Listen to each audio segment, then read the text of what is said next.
SuperTalk Mississippi media production. Are you a business owner looking for help with HR benefits and payroll? MWG Employer Services offers a wide range of services and can create a custom plan that fits your needs and budget. I was so overwhelmed with HR stuff. MWG Employer Services took all the stress out of it and even set up my payroll. I couldn't be happier. MWG Employer Services is here to help you succeed. Call us today at 601-206-7966 or go to MWGEmployerServices.com. You're listening to Sports Talk Mississippi On Demand, presented by Pearl River Resort. Escape to Choctaw, Mississippi and enjoy world-class gaming, the Dancing Rabbit Golf Club, and Geyser Falls Water Park. Escape to Pearl River Resort. Sports Talk Mississippi is on the air. Sports Talk Mississippi is powered by C-Spire. Power your home or business with C-Spire Fiber. To learn more, visit supertalk.fm/C-Spire. C-Spire Fiber powers SuperTalk Mississippi.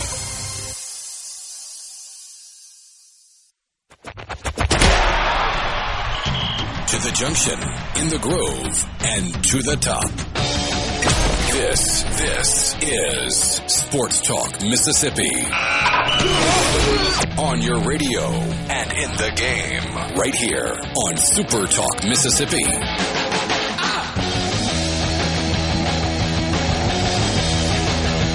Back again on a Monday. Michael Borkey and Brian Hadad with you as we always are. I say that. Somebody's taking some time off here in a couple of weeks, but we'll get there when we get there. I'm only missing one Monday. Only missing one Monday, but like 4 days. So it can't be as we always are for much longer. But I'm just saying.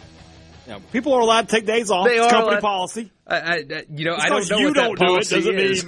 Doesn't mean everybody else doesn't take advantage of the benefits that are offered by our fine company. But we're so glad to be with you. So obviously, big weekend in Oxford, Mississippi State. Easy work of Ole Miss on Game 2 and Game 3. En route to a sweep of the Rebels, we will obviously talk about that. Southern Miss gets a series win. They won Game 1 of a series, which is a nice, refreshing change for the Golden Eagles. And also the NCAA tournament, buddy, Duke lost in the most hilarious fashion. Never seen anything like that. Oh, my gosh. It is so funny in so many ways. Also, Dan Hurley put his forehead on an official's forehead. Never seen anything like that. Should have gotten a technical. I'm kind of glad he didn't, even though he's a psycho. I'm kind of glad he didn't. I don't mind the psychoness of him. Because Duke lost in the most hilarious fashion. Got a new member of the College Football Playoff Selection Committee, and it's a good one, and this is the direction they need to go to in perpetuity. We will talk about all that. And, oh, by the way, all three coaches. Ostrander joining us here in 30 minutes. Brian O'Connor in the 4 o'clock hour. Mike Bianco in the 5 o'clock hour. So a busy show. And we are so glad that you are with us. We are glad you have joined us here today in the Pearl River Resort studios. PearlRiverResort.com.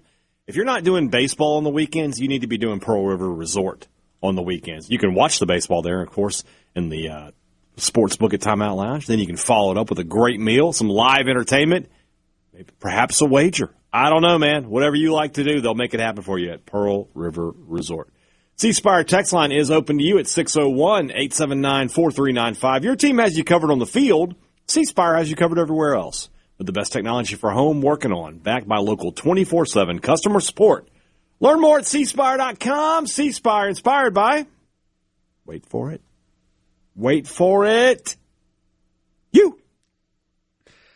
So, Friday night. It was just a fun baseball game to watch. For those of you that were in attendance, probably a little less fun because it was cold and then it rained and the wind was blowing in. So for all of you sitting in the stands. Let me tell you something.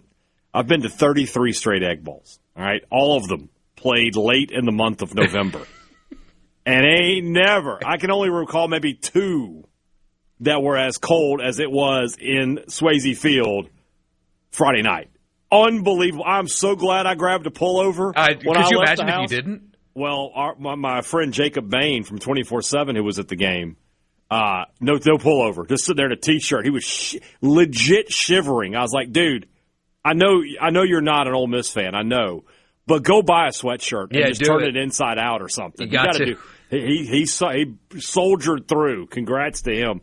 And then Saturday was chilly too. Just being in the shade, it was still chilly, but it was at least the sun being out worked on that. But man, Friday night I was not ready for that on March 27th. It looked like a lot of people in the stands also not ready for that as well.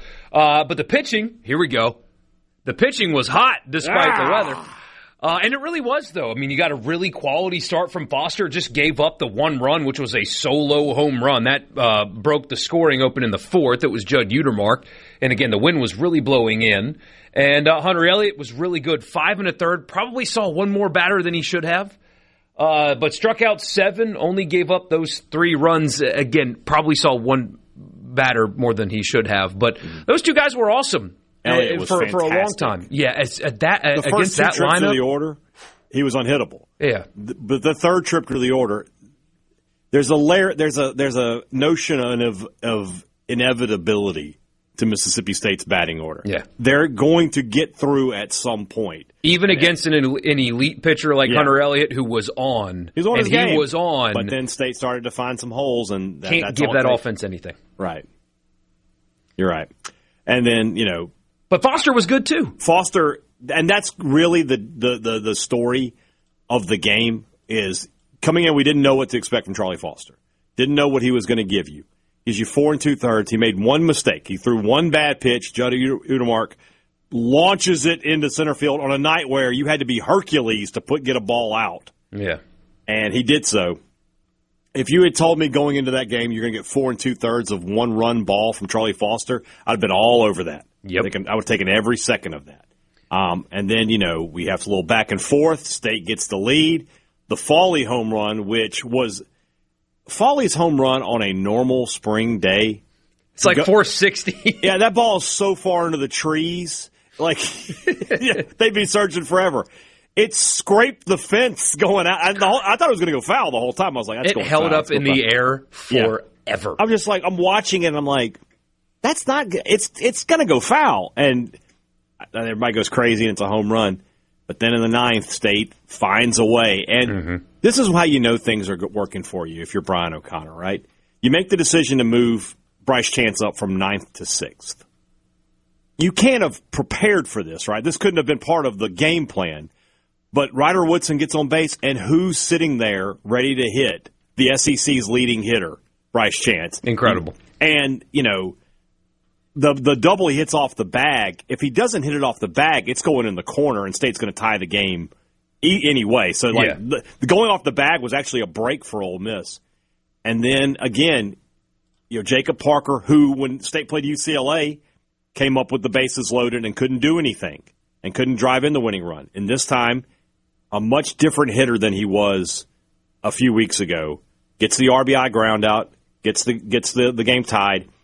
And then, again, you're pushing the right buttons. Sean James comes off the bench, hasn't played in a while, and delivers. It was going to be a single either way. It was going to be a single for sure. It was going to score, but you have the added hilarity of Becerra just beefing it out there in the outfield, and it turns into a triple. And then you get into the 9th inning. Tyler Pitzer. What did I remember? We talked about Pitzer a lot this offseason, and I said that should be the closer. I think he could be the closer. And it hasn't really panned out. But, man, he looked like a closer on Friday night. 4 strikeouts, 2 complete, no hits, no anything really other than those 4 strikeouts. Was really good. And so, that's the Friday game. There's not as much to talk about on Saturday and Sunday. No, because especially, hey, Dad, I have a feeling that you had the same thought walking out of the stadium as I did turning the TV off. Ole Miss is done. After they lost that Friday game, I thought they're done. I thought State would sweep when I left because I told you that on Friday during the show. I said if State wins on Friday, they got a great chance to sweep, and especially in the manner in which Ole Miss lost. Yeah. But then, Saturday and Sunday, Valinkas and Duke Stone, they did not have their best stuff. I thought Townsend pitched better. He pitched really well, but he just made some mistakes. On the other side, Duke Stone, he had 7 walks.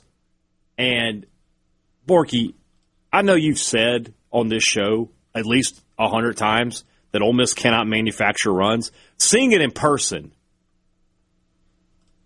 they had the bases loaded 4 times and didn't score 1 run. That is a statistical improbability that is, you talk about a a rounding error, a negligible number. You could go up there without a bat and just crowd the plate and score one run. Or get walked. Just walk in a run, something.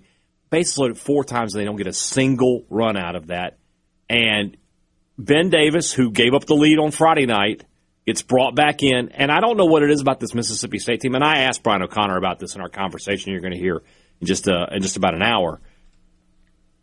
They can get out of trouble. This pitching staff, they get guys on, they can get out of trouble, and I don't understand quite how they do it. But Ben Davis, he of blowing it Friday night, was redeemed on Sunday, and two and a third, only gave up 2 hits, struck out 4. Did Ben Davis in Game 3, and got out of 2 bases loaded jams, and that's the difference in the game. And State, put 4 over the fence, and Ole Miss didn't put any on Sunday. Yeah. So there's still a lot to unpack with this series, obviously, but the takeaway from the State side, rivalry aside, and we'll get to some of your messages and stuff coming back from this break, but it's still not April yet, so you don't want to go crazy, but you knew going into the weekend how good they were. I guess this weekend is just confirmation that that's one of the best teams in the country. That is a national championship contending baseball team. This is a team that has all of the pieces. I mean, to win like that without McPherson, too. Yeah. When McPherson's back, yes, this is a team that can go and win the national title. They are good enough to do that. 100%. 100%. And a discussion I'll have with you when we come back, but if you want to think about it, because I said this on the podcast, and we'll bring it here. Would any of Ole Miss's position players start for Mississippi State? Don't answer it now. Think about it through the break. But when we come back, I want to get your thoughts on that. Would any of Ole Miss's 2 through 9 in the lineup start for Mississippi State? We'll do it when we come back. Sports Talk Mississippi just getting started on a Monday.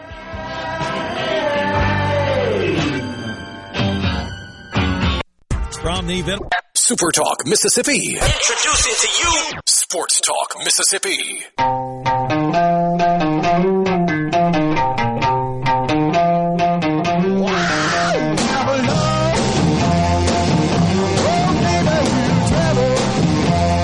So, Ole Miss obviously only scores 6 runs on the weekend. Bring it back to Tuesday. Would not have expected. 8 runs in 4 games.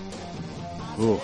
8 runs in 4 games. One of them is Memphis. The other 3 on your home field. We know we're going to look way ahead. We got to look back today. We're going to look ahead the rest of the week. Mm-hmm. But that series this weekend with Florida that's the season. I mean, it feels like it in a way. If you get swept, you're in real trouble. But to your question. Yeah, so my question was this.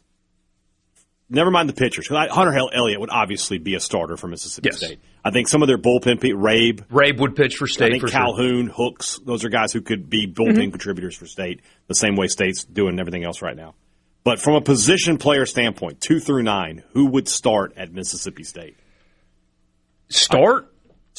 I mean, Becerra had an awful week. He's been awesome this season. So there are 2 options for me here. One is Udemark, but that's third base, and he's not starting over Ace Reese. Not starting at third base. So if you want to say second, maybe, but Garrick Fry is plenty good there. And what are his numbers? Fry is hitting like 330 with 5 home runs, I think. I mean, Udemark's got more home runs, but he's not as consistent a hitter as Fry is. Becerra is the other guy that you would think of. And just based off of this year, you'd probably be correct. But do I take Jacob Parker out of the lineup the way he's playing and the way that he's going to continue to play the rest of this year? This is a guy who's probably going to be the SEC Freshman of the Year. Yeah, I mean, I guess he doesn't have to play right. He could DH or something. I mean, So I had this discussion with somebody else, so I'm sort of prepared for it. Yeah. So DH, okay? I'm going to take Noah Sullivan out of the lineup. No, I am not going to take Noah Sullivan out of the lineup. I mean, think about the outfield. If you're talking about you want to move Becerra around. Bryce Chance, I don't know if he's still the leading here in the SEC, but he's hitting around 430. Becerra is not, despite having a really good year. Teal had a rough weekend. He had a couple of hits on Sunday, but he didn't have a great Friday Saturday. But he's still hitting he was hitting 350 coming into the week. He's got some pop. I'm not taking him. I don't think I don't think Ole Miss has a guy that would start for State this year. That's a crazy statement to make, but that's where I am. I mean, how could you argue against that based on what you watched on the field? I mean, it was total domination this weekend. Yeah. I know Friday's game was a one-run game, total domination. If I could get Hunter Elliott into State's rotation, all right, I'll just go ahead and start engraving the national championship. Yeah. Right. And you saw Rabe's stuff. It's really good. Really good pitcher. Really good. But from a position player standpoint, man, that line, they're just not the same. No, and it goes back to what we talked about last week. I said, if you take the rivalry piece out of this and just look at the rosters, we really should be talking about somebody who's going to get swept. But because it's State Ole Miss and there's the emotional hedge to it. And then Elliott's existence. I mean, Hunter Elliott was the fact that Ole Miss blew that game. And that's what they did. They blew that game. And blew Hunter Elliott's start, who gave them a quality start, put them in position to win the game. It was, you're correct, it was going to be really hard to come back from that on Saturday, Sunday, and do anything. The series, I think they got swept on Friday night. Yeah. And, I mean, there's a lot of text about the offense, and we'll get to all of that. I do think that it's impossible to ignore the results against your rival. Is the results against your rival the only thing that matters? No. Like in football, you would take losing the Egg Bowl every single year if it meant making the playoffs, Yeah. So it'd be painful, but you'd take it. You would take it because the beyond result is more important than the rivalry. But football's a little different because there's only 12 games, and it matters a lot. In baseball, you lose if Ole Miss loses this series and goes on to go to the Super Regionals and go to Omaha. You don't really care. Who cares? You don't really care. But in this rivalry, coaches have changed, players have changed, roster building has changed. Think about how much has changed in a decade in terms of who has been in the dugout, who's been leading the program, who's been on the field, and how you build your roster. Mm-hmm. And it's been ownership. Mississippi State owns Ole Miss in baseball completely. And they swept them in Oxford again this weekend. It's like in football right now, Ole Miss is big brother to Mississippi State's little brother in football right now. In baseball, it is very clearly a big brother, little brother relationship. It's just a 10-year thing. It's a decade-long run of absolute dominance that Mississippi State has over Ole Miss. So State in the last 10 has won the SEC series 9 times and won the season series 8 times, and has never lost it. They've tied it twice. 2022, where Ole Miss went to win the national title, and then what's the other one? I think it's 20. It must be 23. I think that's correct. So, no, it's last year. It's just 2025. Ole Miss wins the Governor's Cup. They win the first game in Starkville, but State gets the last 2. It's really something, and I did a bunch of interviews last week, and I asked them, I was like, why? Why is this? These are 2 programs that are most years on relatively equal footing. And there have been some years where Ole Miss was the better team, and State still found a way to win. And you can't use it's not an excuse, but you can't use the State has more Mississippi kids. It just means more to them. Because when you look at this starting lineup, there's one guy from Mississippi in there. All right, it's just Bryce Chance. Look, you go across the way, Stallman, Fry, who's it short? Woodson, Reese, Molewski behind the plate, Teal. Jacob Parker's from Mississippi. I guess there's 2. It's not the same thing, though, as it was a few years back when you had Mangum and Luke Alexander and all those guys. I don't know what it is, but State just had. And the other thing, too, is this, and somebody says the answer is obvious, Mike Bianco. O'Connor is now, he's the 6th coach in this streak. Cohen, Canizero, Henderson, Lamonis, Parker, O'Connor. That's 6 different Mississippi State coaches that have won a series off of Ole Miss in this streak. That's something. It's absolutely something. Somebody says, counter to what you said, it doesn't matter as much because it didn't grow up State or Ole Miss players, but that's the point, is players are changing, and they're still winning. All of it's changing, and they're still winning. And again, I know it doesn't matter. Postseason results matter more than rivalry, but I mean, how can you ignore that? And what I'm not going to do is we're not going to do 2 things right now because we've already gotten texts about fire the coach. It's still March. We're not having that conversation. It's a waste of time right now. Nobody's getting fired today, so we're not going to talk about it today. There's a lot of baseball to be played. If they don't improve if they miss the postseason, then there's conversations to be had. We're not going to do that in March. I know people are upset, and you should be. They got swept on their home field. Mm-hmm. You should be mad about that. Bianco himself said after the game he told the team they should be embarrassed, and they should feel embarrassed by that. And you as a fan should too. So we're not going to have – but I'm also not going to talk about money. Yeah. Because I'm seeing some of that already. Oh, well, State invested more money. Yeah, in this team. Yeah, this Mississippi State team is super well-funded. That was put out that I think they just misunderstood a conversation or something, but like Mississippi State has not abandoned football and basketball for baseball. That's not the case at all. They have greatly increased the money spent in both of those sports. The problem in football isn't money. It's Levy right now. He's not coaching well. The problem in basketball isn't money. It's Jan's misevaluated 3-4 key guys, and it bit him right in the you-know-what. By the way, I think we can say that word now, because are we sponsoring the Jelly Roll? Do we have anything with that? I think we do. I think we might. That's the name of the tour. There was the shock of hearing Glenn Waddle use the word that describes the Jelly Roll Post Malone tour.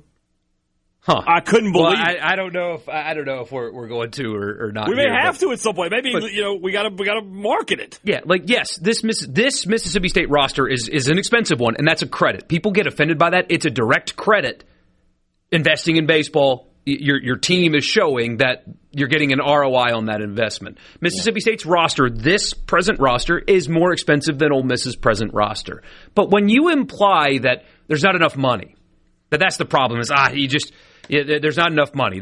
You can't invest in all three sports and win. There's not enough money for baseball at Ole Miss. What you're implying when you say that is evaluations are great, development is great, and the only thing that is holding this team back is talent ceiling. And they cannot get more talent because there's not enough money. That's what you're implying, that everything else is good. It's just a talent ceiling issue, and you cannot look at that offense and tell me that you are getting the most out of what you have. You can't tell me that. So I'm not going to have the money conversation when that is your offensive approach all weekend long.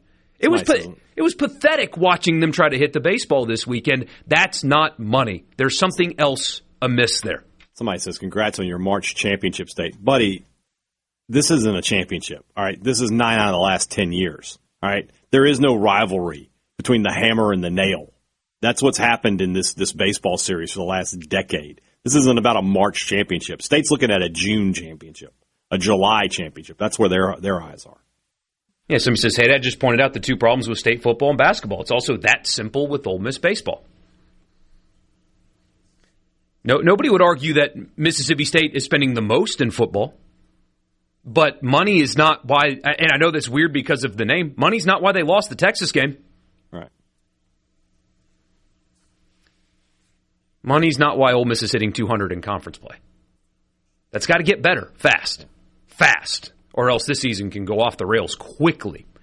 Christian Ostrander when we come back. From the Seabrook.com, Mississippi continues.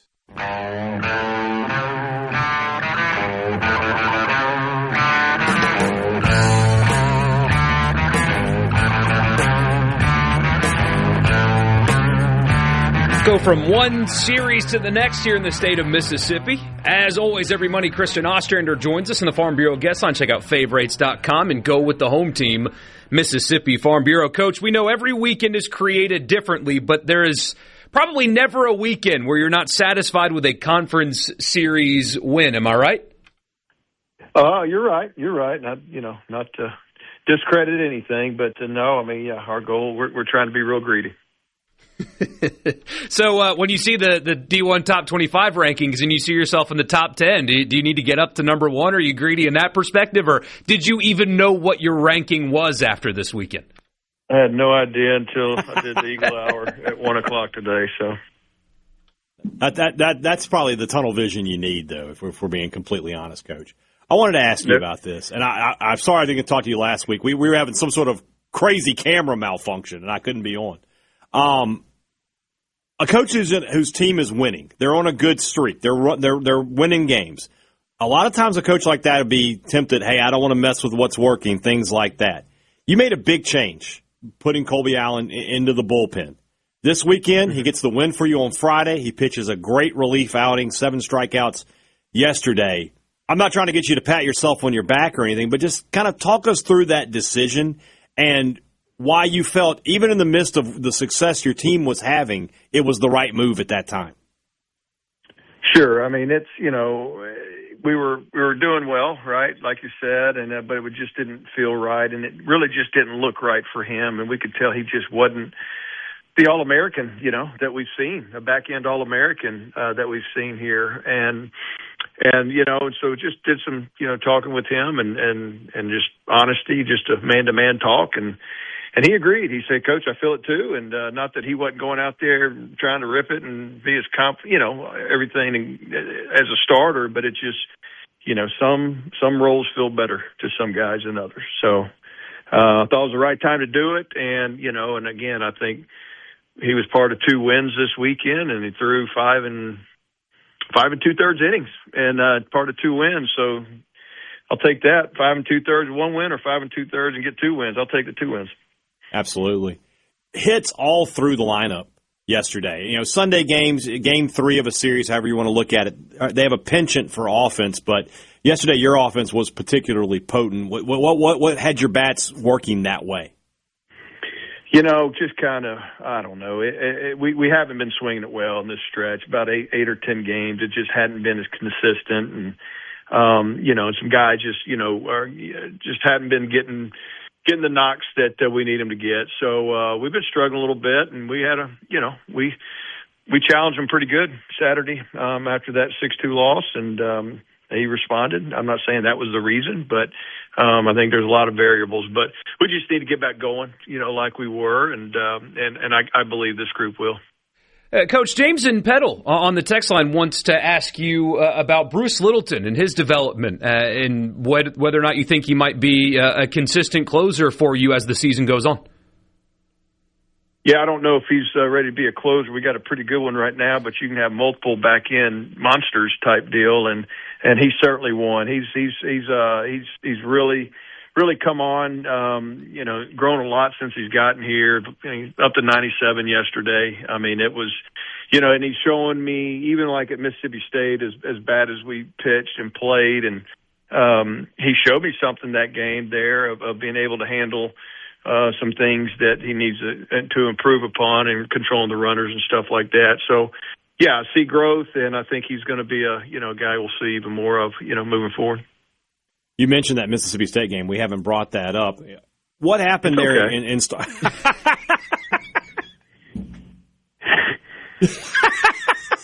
All right, you got me. Yeah. It's just weird. The last 2 years, down in Hattiesburg, you guys have gotten the win.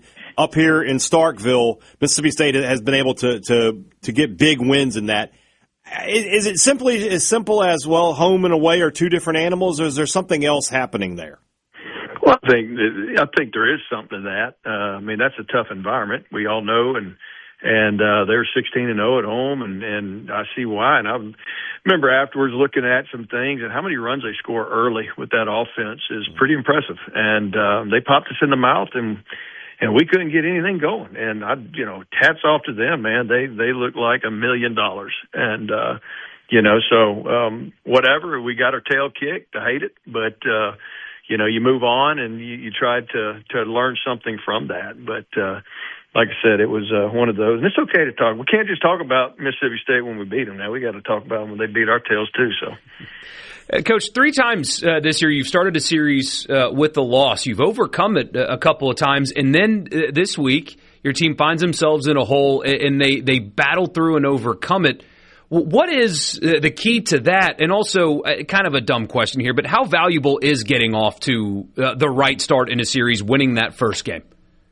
Oh, it takes a tremendous amount of pressure off of you, because the goal is to win series. Obviously, when you get a position that you can sweep, or you win Friday, Saturday, you got to go for that, right? But, it does take pressure off. And like I said, our last, handful of games, weekends, it just hadn't come as easy. And, so you just got to battle a little bit. But I think being able to do some of those things shows the guys that what we are capable of doing. Even if you drop game one, you can come back and win a series or whatever. So, just everything you do is kind of, creating your story.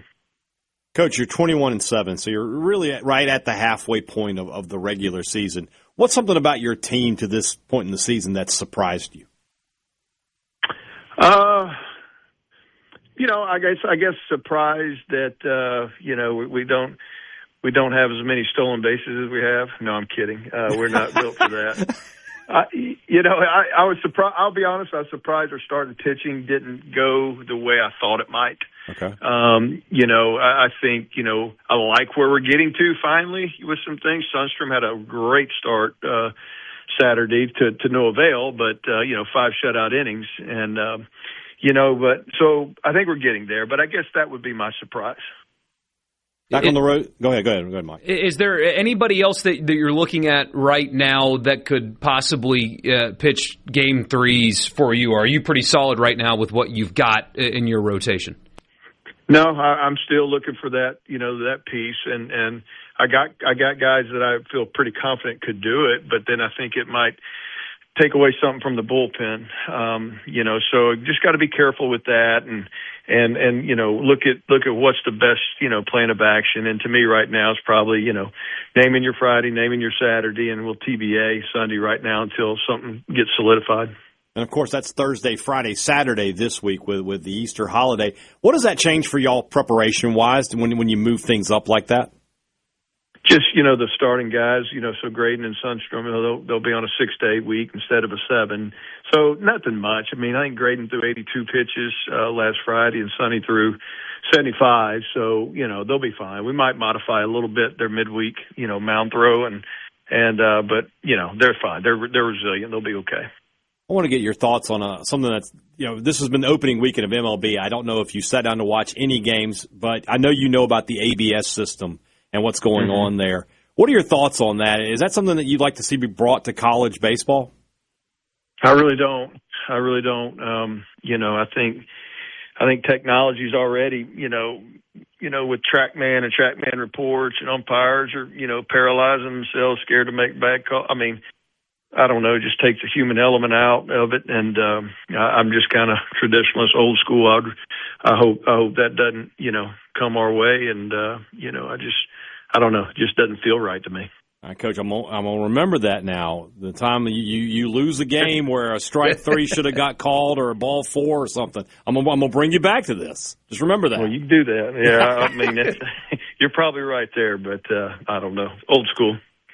Big weekend, obviously, with Old Dominion. That's a very solid program. Got to be on the road, and of course, midweek game with Southeastern Louisiana at Pete Taylor on Tuesday. Who's starting for you on Tuesday? We're going to go Cross Sibley. He's going to start for us tomorrow, and I think he's the freshest. He only threw a handful of pitches this weekend, and I'm going to let him go and probably throw about 45, 50 pitches, something like that, and then hand it over. Figure it out from there. Coach Christian Ostrander from Southern Mississippi Baseball, looking to keep the winning ways going. Thanks, Coach. We always appreciate you. All right. Thank you all. Coach Ostrander, join us on the Farm Bureau guest line. Check out favorites.com and go with the home team, Farm Bureau. I will hold him to that. When we get to winners and losers, I got a lot to say about ABS. Oh, me too. I'll let you go, though. Oh, man. Yeah. It's electric. It's the best thing to happen to baseball since, I don't know, the dead ball era ended. I don't know, man. Since they allowed beer and hot dog sales in ballparks. Since the invention of the hot dog and beer. Yes. I'm up there with that. So that has been some fantastic moments this weekend with the ABS.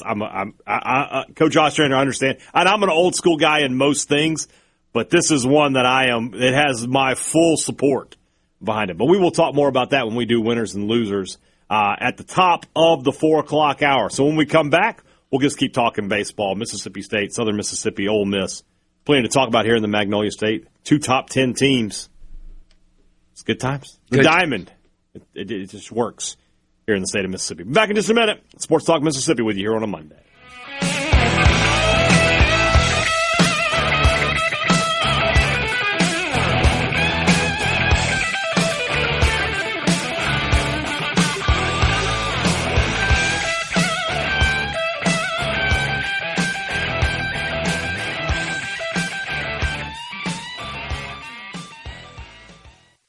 From the Venable Glass.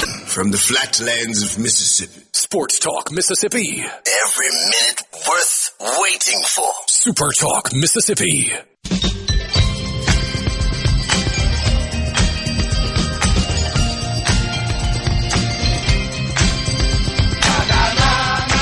Welcome back, Sports Talk Mississippi from the Pearl River Resort Studio. I'm Michael Borkey. He's Brian Hadad. And this is how Duke was sent packing in the NCAA tournament.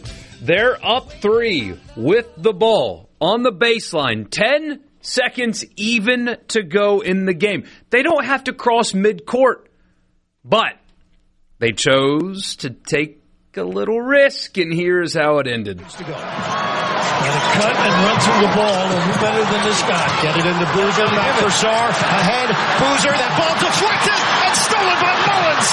Caravan, 2 seconds. Mullins tosses it up. Oh! It's good! With point 3! UConn goes in front! That sound is an awesome sound.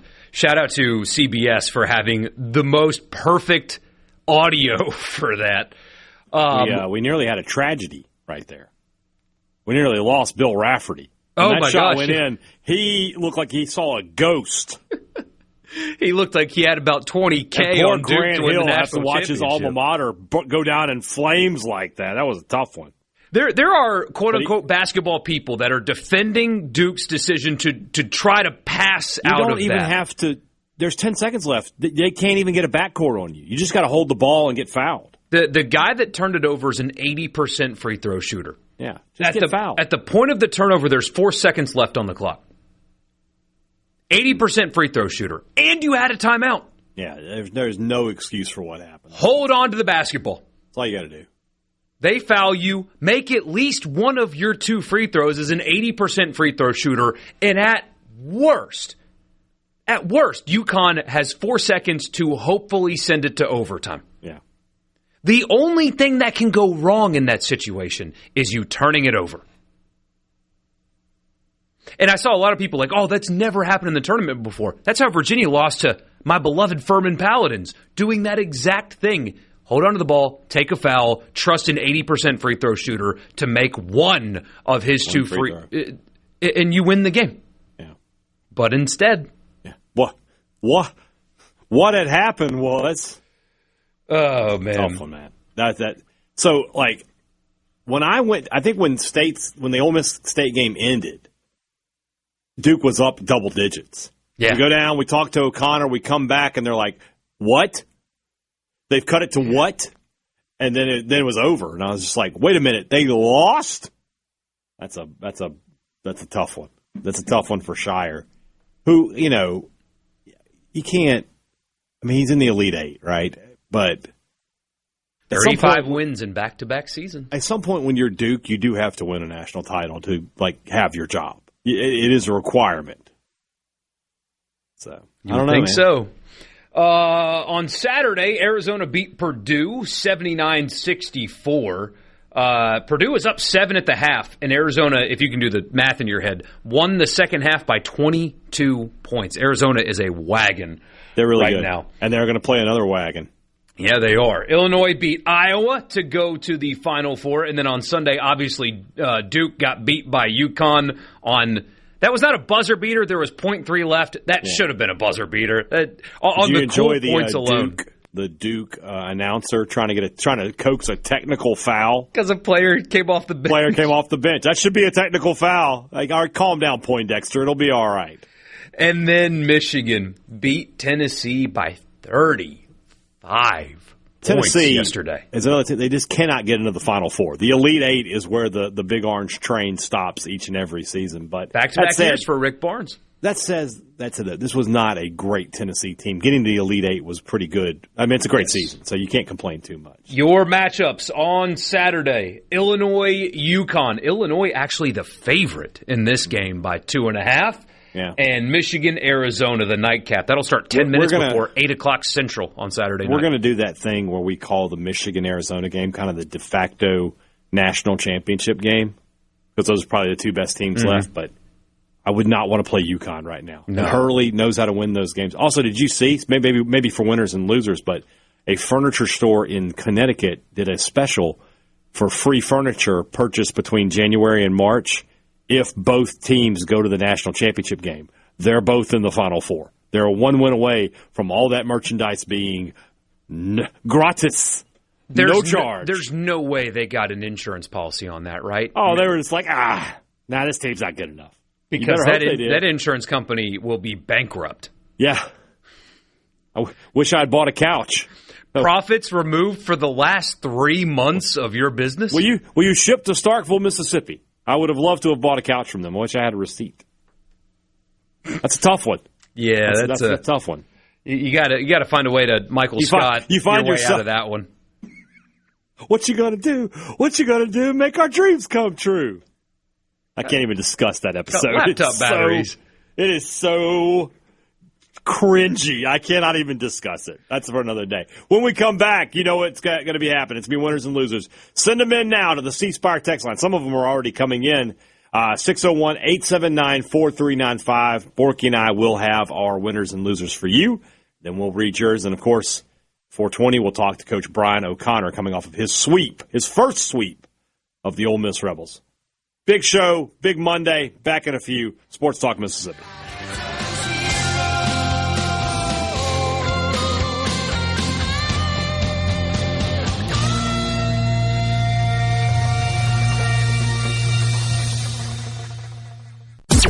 Check this out. Sports Talk Mississippi. Super Talk Mississippi.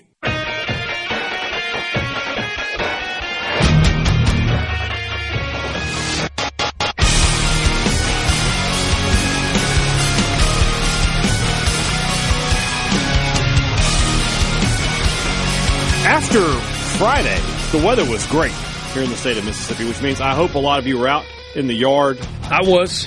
See, Michael Borkey was out there working in his yard, and you were too. Here's the problem with me being out in the yard working, though, Hadad. What's that? It was an all-morning endeavor. What if I told you I could help you with that?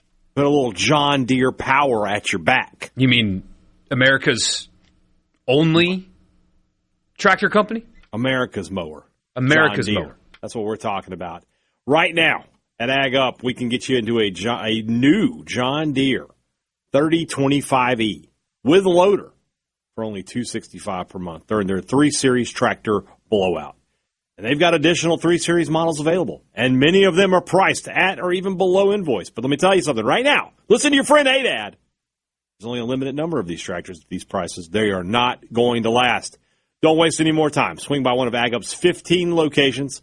Check them out online at agup.com for all the details. Don't let the weeds win. Ag Up, your down-home dealer. It's Monday. It's 4 o'clock. You know what time it is. You know what's up. Winners and losers.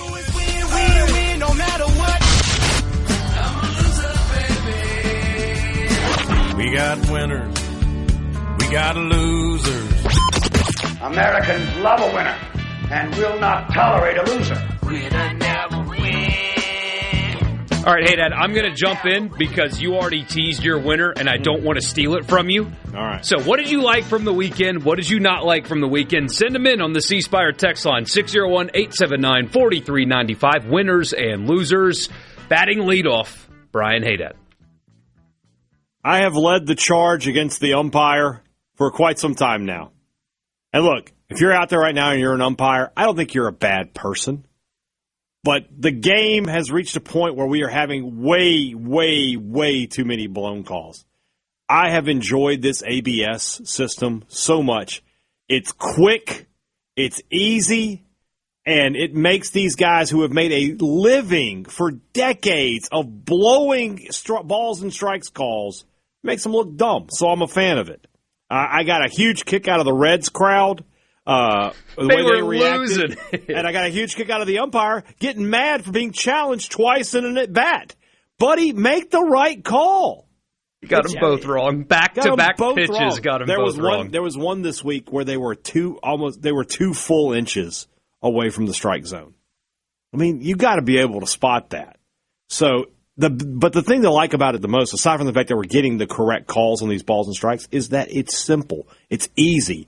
The guy taps his helmet, 30 seconds later, we know if it's a ball or a strike. Not even 30 seconds. It's so fast. It's like 15 seconds.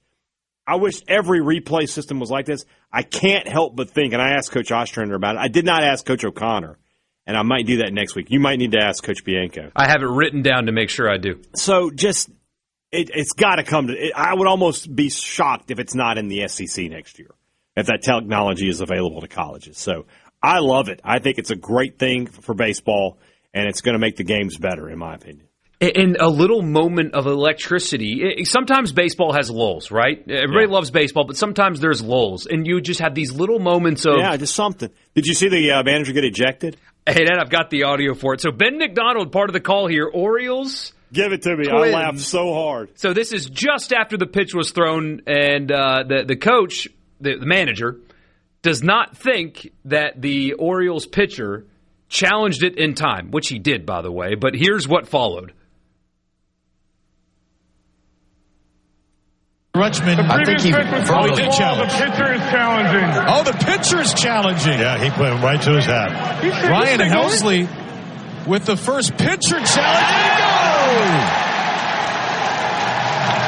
The first challenge by an Orioles pitcher, and Derek Shelton is incensed. He didn't think Helsley got that off in time. Well, he went right to his hat.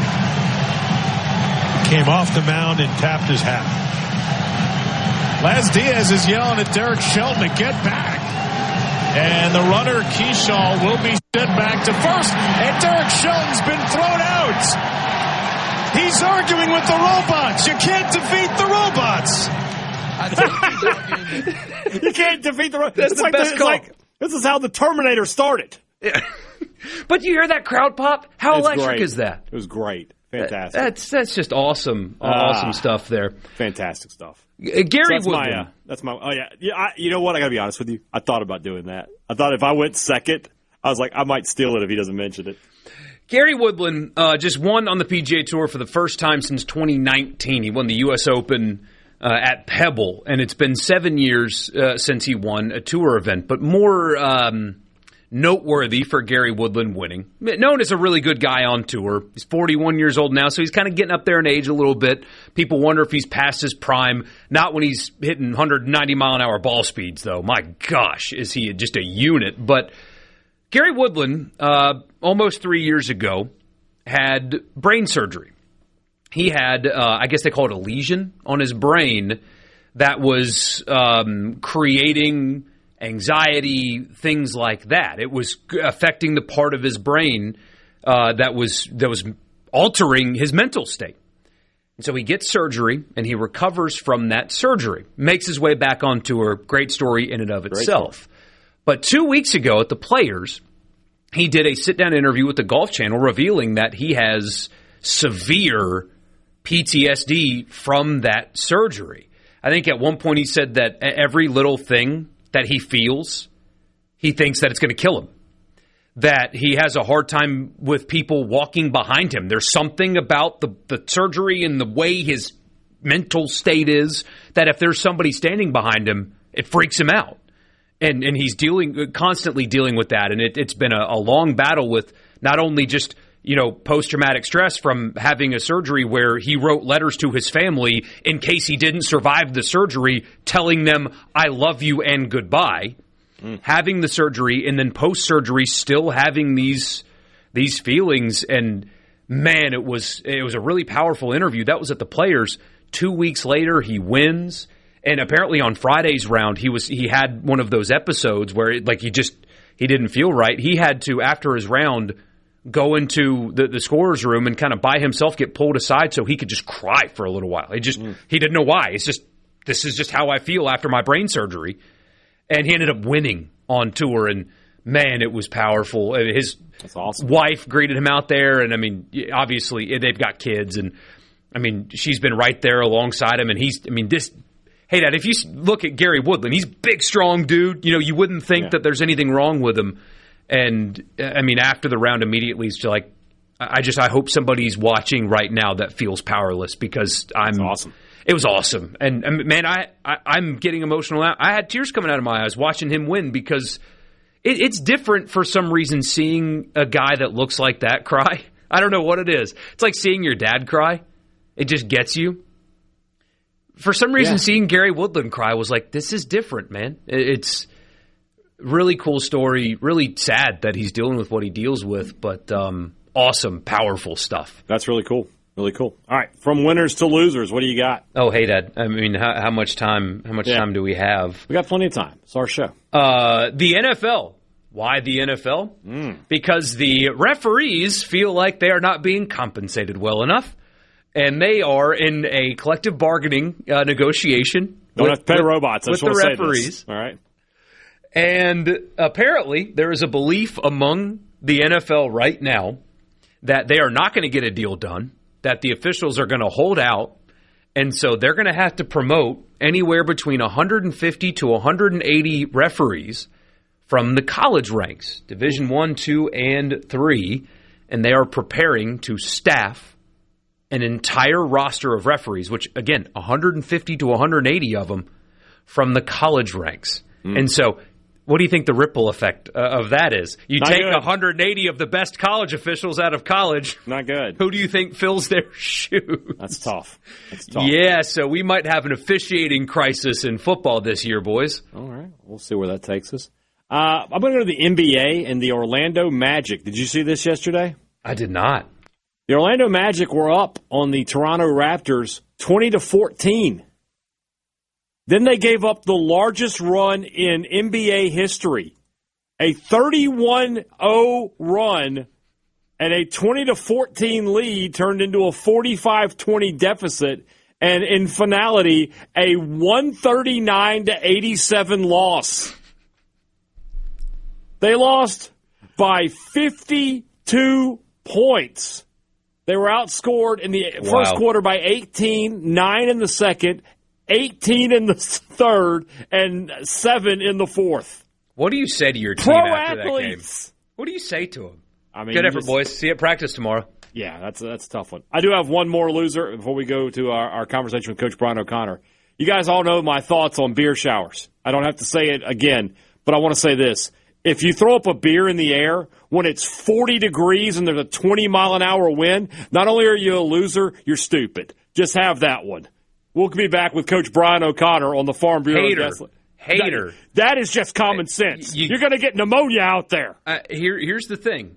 You have to struggle to appreciate the success. That's not a struggle. That's just plain stupidity. That's stupidity. I'll have no debate. It's a rite of passage. You don't get me at May if you don't sacrifice in March, okay? Coach Brian O'Connor on the Farm Bureau guest line when we come back.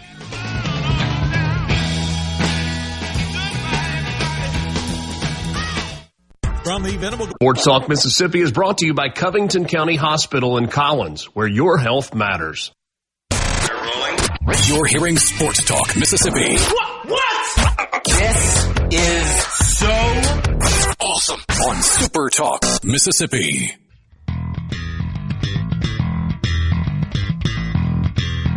Back on the Farm Bureau guest line. Check out favorites.com and go with the home team. Head coach Brian O'Connor, Mississippi State baseball. Great weekend for your team, coach. I asked you about mentality yesterday after the game. And I look at this weekend. You come from behind after giving away a lead on Friday. Saturday, Sunday, both of your starting pitchers admit it. Didn't have their best stuff, but they got through it. They gave you quality starts.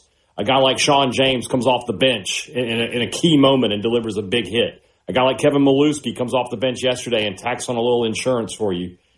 The mentality of this team, you've coached championship teams, Omaha teams. Does their mentality match up with what you've seen in the past from your teams that have had great postseason success? Well, it sure does at this point that we are in the season, Brian.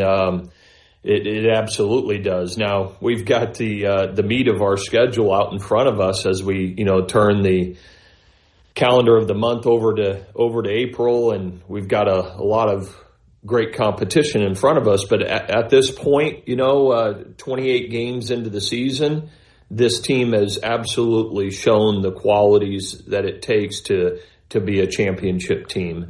Certainly there has to be things that go right in games and all that, but these young men are making it happen. They're not waiting for somebody else to do it. And you gave some examples there, whether it be, Andrew Raymond stepping in there and starting the game and hitting the big 2-run home run, and then Kevin Milewski getting in there, Sean James, the big hit to right field. That was huge for us to tie the ball game. Just different guys contributing in their roles. Obviously, there's the key 6 or 7 everyday position players that play every day and make their contributions. But then it's the Drew Wires, the Sean James, what we've done with the catching, different players stepping up at different times. And certainly no greater example of that than what we got out of our pitching staff this weekend.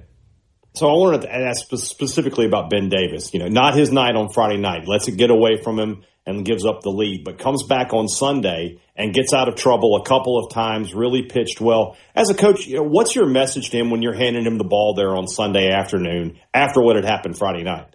Well, the message started on Saturday morning, right after Friday night. Is I just believed as the leader of the program, the individual conversations that you have are so important. And before we got on the bus on Saturday, me spending a little bit of time, with Ben Davis, 30 seconds, 1 minute, and said, hey, it's a new day. You have to have a short memory when you pitch out of the bullpen at this level, and it's not going to go your way all the time. It's a matter of getting back on it and being ready for the next opportunity. And so, just proud of him. For whatever reason, again, they're not robots. They're not major league pitchers. They're learning. For whatever reason, he didn't have his best stuff on Friday night, and that happens.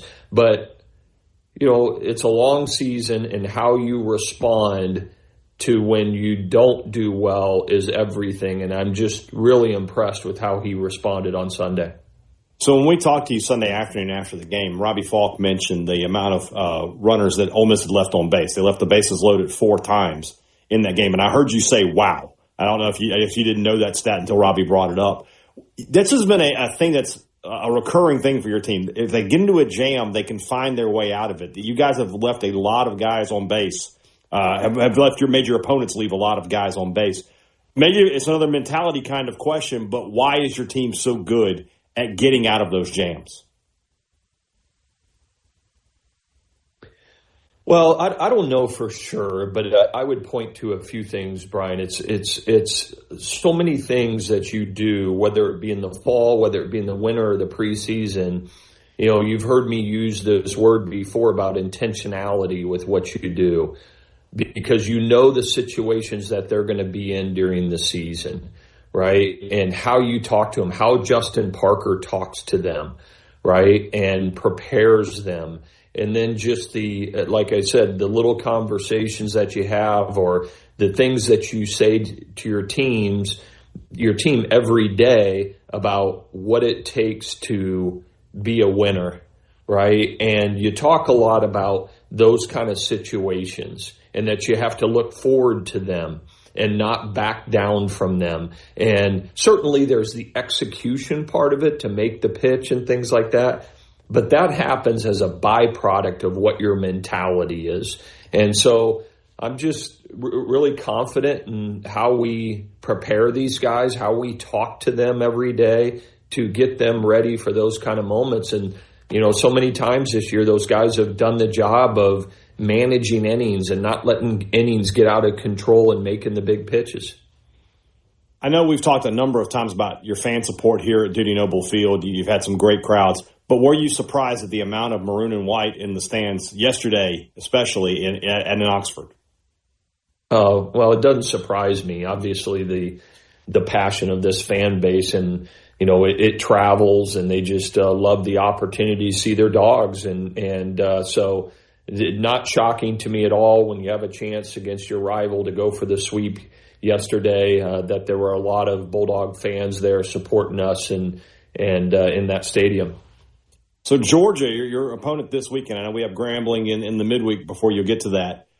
85 home runs on the season, almost 30 more home runs than the second-place team in the Southeastern Conference right now. As you think about a pitching coach and a game plan, how do you game plan against a team that hits the ball out of the ballpark as much as this one does? Other than just say, hey, don't throw a fastball right over the middle of the plate, maybe.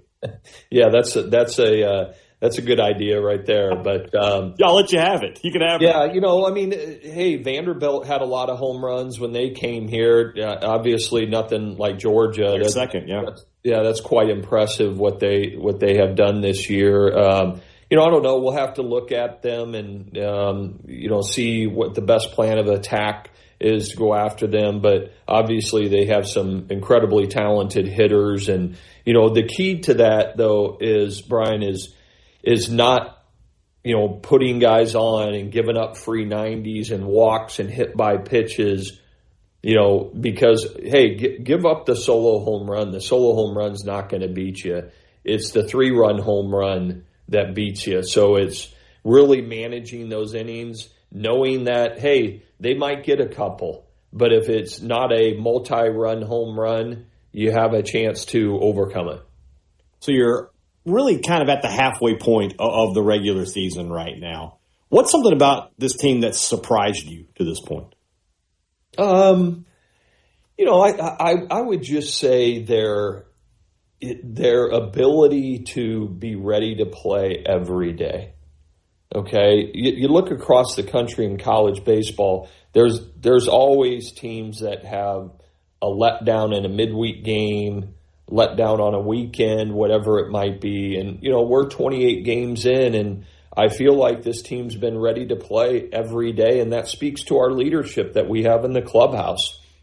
The veteran guys like Bryce Chance, Noah Sullivan, Garrett Fry, right on down the list of that. Those, the coaching's important, but the players, the internal pressure of the players for them being ready to play every day is impressive. And so even, yes, we have Georgia this weekend, but I know our team won't look past our opponent tomorrow in preparation for Georgia. The guys you mentioned there are all guys who returned from last year's team. Do you feel like your newer guys, the guys who've transferred in, have assumed some leadership roles as well?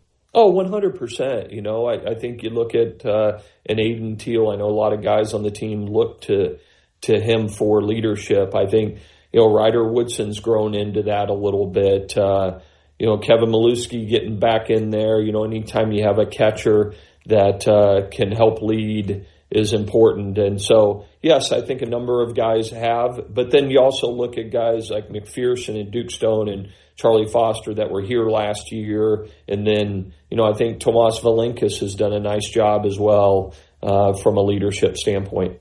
You mentioned Foster. I wanted to ask you about him because I talked to you about him the first couple weeks of the season. He was struggling a little bit. You bring him in for this Friday start. He's up against one of the top pitchers in all of college baseball.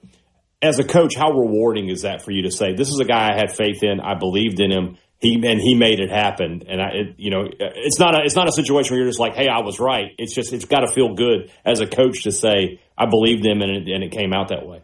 Yeah, well, I tell you, Brian, the thing is, I'm happy for Charlie Foster. I'm happy for this team that he went out and did what he did on Friday at Ole Miss and matched up with one of the best starters in this league and really pitched great. And, we all saw it in him. We knew, how successful he could be. And, I'd said this on Friday night in the interview that I had probably rushed him back at the beginning of the season, selfishly trying to make sure that he was ready for opening weekend and beyond. And he probably wasn't ready. And that said, he's starting to show what he's capable of doing, and he's going to need to continue to do that for us to have the kind of team we want to have. All right. I'm sure it's going to be a bullpen effort on Tuesday, but have you named a starter for the Grambling game? Yeah, Chris Billingsley is going to start for us against Grambling, and then we'll certainly chop the game up and do what we need to do to win the ball game. Mississippi State playing Grambling on Tuesday, and then a Thursday, Friday, Saturday series against the Georgia Bulldogs. Top 5 matchup between the two Bulldogs in the SEC. Coach O'Connor, always appreciate your time. Thank you so much. Thanks, Brian. From the Seabrook.com. Come on. Are we going to do this? Back to Sports Talk, Mississippi. Keep rolling. 3, 2, 1. Super Talk, Mississippi.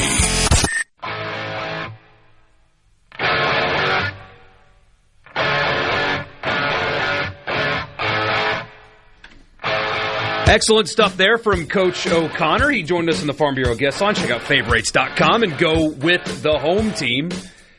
As you can imagine, he was probably... It ain't easy. There we go. Living free. Pork rind nachos. What?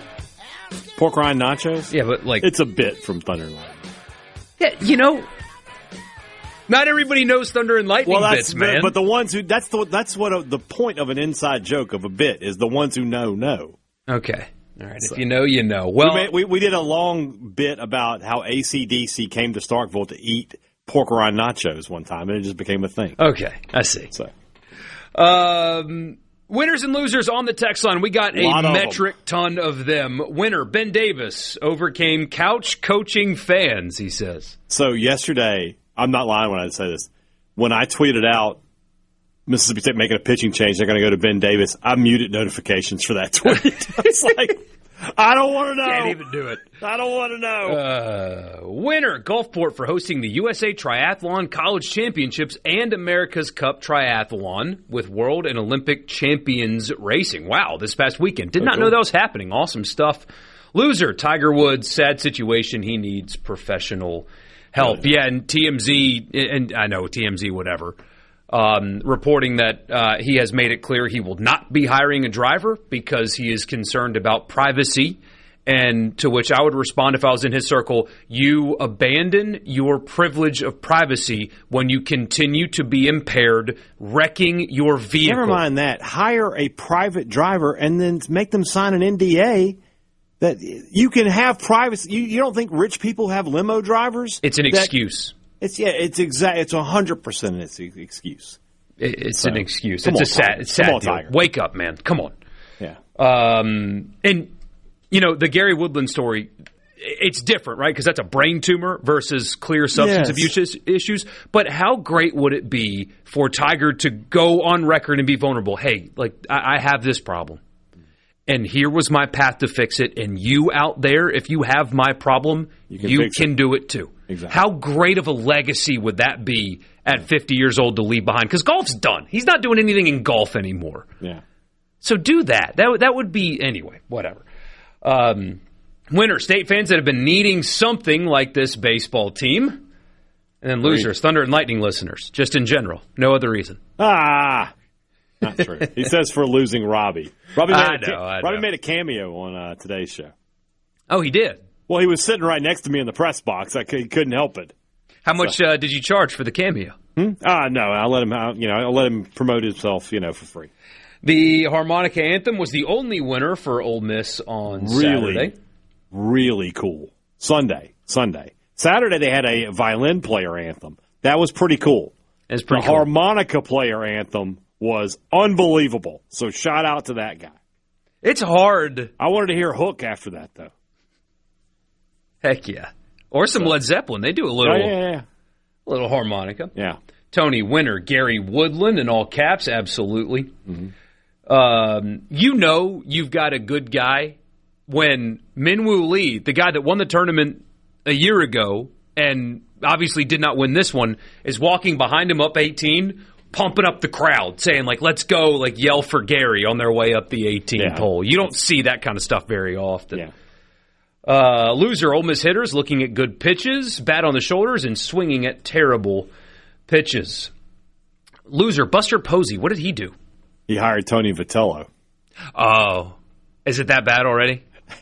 They didn't score until Saturday. I mean, it's been a tough start. No chest-bumping umpires, though, right? He hasn't... No, not many of that, no. Okay, good. Do they wear a hat that has the word daddy on it? You have to hit home runs. I don't know what they're going to do. They haven't done that yet. Could you imagine what the other major league teams would do to the Giants if they tried that? Yeah, the next pitch would be 90 miles an hour at the chin. See, I don't even think the pitcher would throw it at the batter. I think he would just turn and throw it at Vitello. Yeah, he might do that, too. Just throw it into the dugout. So, it has not been a great start for the Giants. Loser, Clement, the so-called Ole Miss hitting coach. Straight to the point there on the text line. Yeah. College umpires would be fired if they adopted ABS. Here's my thing about the umpires getting mad about that, though. Don't you want to have the game called perfectly? You would think. If you're the umpire behind the plate. There's a lot of ego in there. Like the guy getting mad the other day. I mean, you could see him legitimately shrug his shoulders what? But he was wrong.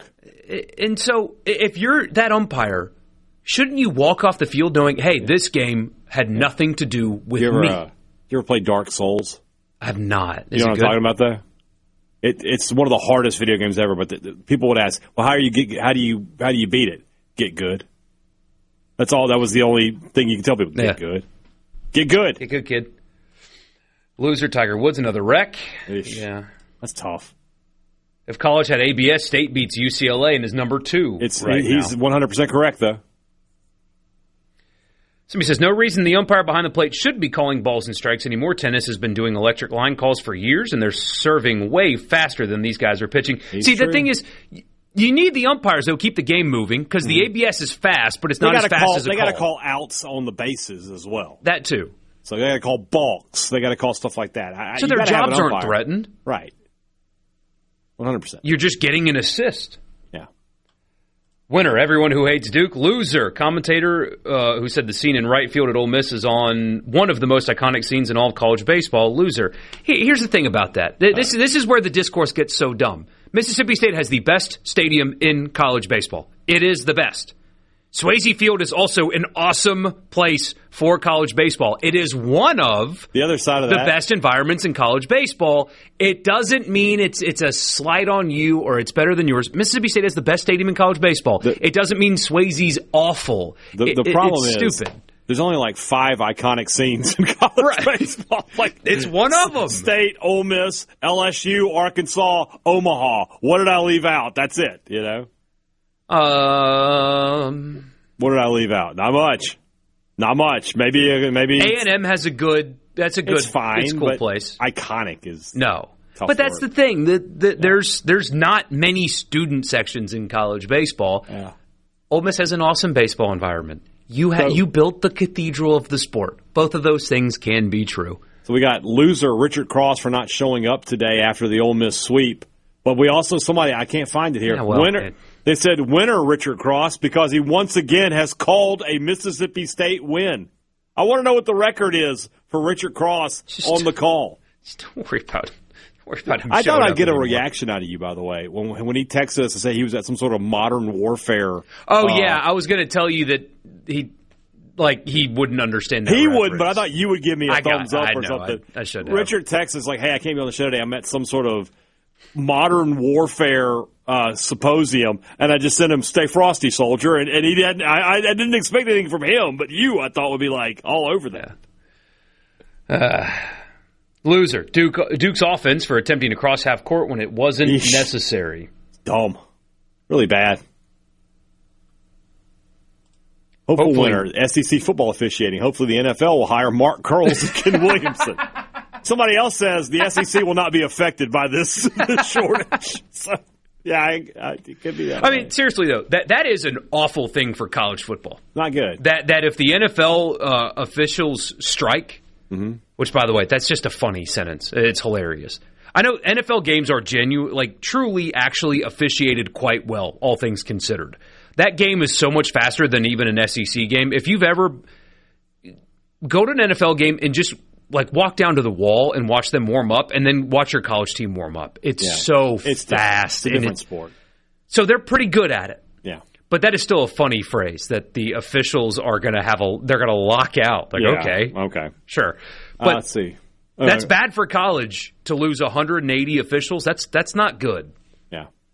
Winner, my nephew Sullivan Reed had himself a night, 3 for 3, 2 doubles, a home run, 7 RBI, and was the winning pitcher to move to 5-1 with 4 saves.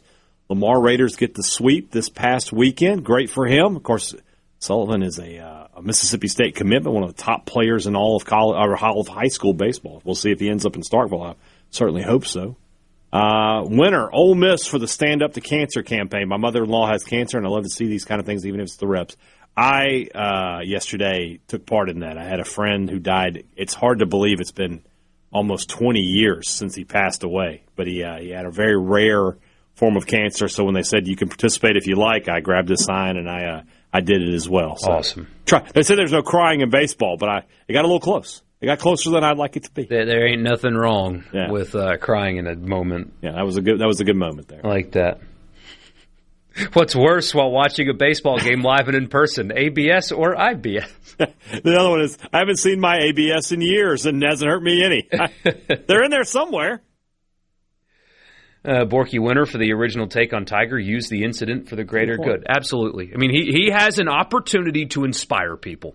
Yeah. He's got that opportunity in front of him, and he's such a competitor. Compete in that. Win in that. Yeah, I agree. But Winner, Michael Borkey's March Madness Pick'em. Who's your national champion? Oh, no, it's Duke. Oh, you're out. That's it. I'm done. You're done, but you did good. You did good to get to this point. I did really good, but I'm done now. We have at least one ball knower here on Sports Talk Mississippi. And then Winner, Sam Purcell for keeping Madison Francis. Yeah, the SEC all-freshman team. And now she will be back in Starkville. So State, that's been Purcell's problem. He keeps losing his best players. This year he's keeping them. So maybe next year they can be better. We shall see. We'll do a few more of your winners and losers if they come in. 601-879-4395. Sports Talk Mississippi with you here on a Monday. Back in just a minute.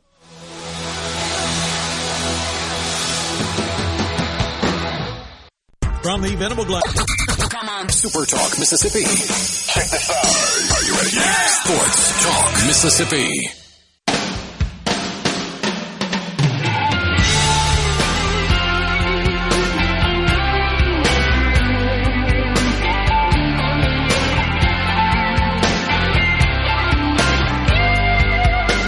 Stat of the day, Michael Borkey. Would you like one? Bring it. Brian O'Connor now 8-1 in his career against Mike Bianco. The one loss came in a super regional that he eventually won. Oh, wow. So there's 3 that just happened. Yeah. And then they had 3 in that super regional. Yeah, so that's 2-1 there. So what's here at the 3? I guess Ole Miss has played Virginia. They played them in the College World Series one year, and Virginia won. In 2014, it was Virginia who eliminated Ole Miss, right? Yeah, and it must have just been... I think they had another regional or a super regional or something. I don't know. I don't know the other ones. But I do know that. Yeah. Whew. Interesting little stat of the day there. To put it mildly. Loser, Tennessee being walked off 3 times. Can't believe that the university that invented the game would let that happen. Did you see yesterday's? That's unbelievable. It's a walk-off so grand slam. They get what they 7 of deserve. the 8, by the way, 7 of the 8 SEC series this weekend ended in a sweep. That's got to be. I can't imagine it's happened very often. But LSU Kentucky was the only 2-1 series. Texas swept Oklahoma. Alabama swept Auburn. Florida swept Arkansas, which is an incredible one. Mississippi State sweeps Ole Miss. Georgia sweeps South Carolina. And Vanderbilt sweeps Tennessee. And then who am I missing? A&M swept Missouri. Not everything has to mean something, but I wonder why that is. That's just a weird coincidence. It's got to be that, right? And I think only 2 of them were on the road. State and who's the other one? Oh, goodness. Oh, it was Florida. Florida swept Arkansas at Arkansas. Unbelievable. Lost them in the 2010 regional. That's right. Yeah. What state coach isn't 8-1 against Bianco? Levy. Yeah, Levy's not. Other than that, though. He talked yesterday. Did he say anything? Did anything Levy? happen? Yeah. I haven't had, honestly, with going back and forth to Oxford, I haven't had a chance to sort of settle in and look at what all he said. I know he talked a little bit about the offense did well against the defense, but that's all I've seen so far. I don't think fans are going to want to hear him say that. I know it. I mean, it's just a coach saying something after, but yeah. Oh wow, the defense is getting beat in practice again. Great, coach. Thanks. I love that. I love to hear it. Yeah, but the thing is, I think this year defensively, I have more faith because Zach Arnett is there. So the offense having some success makes me a little happier, to be honest with you. If the defense was just shutting them down, I would think, oh, that's not good for the season. I believe in Arnett once the season starts. So he says, Winter Ducators, you got your your way with epic fashion yesterday. Loser, the Ole Miss TV announcers. I've never seen Homer announcers who hate their own team more than them. But here's the thing. I see a lot of that sometimes. They're supposed to be homers. No. They do a really good job.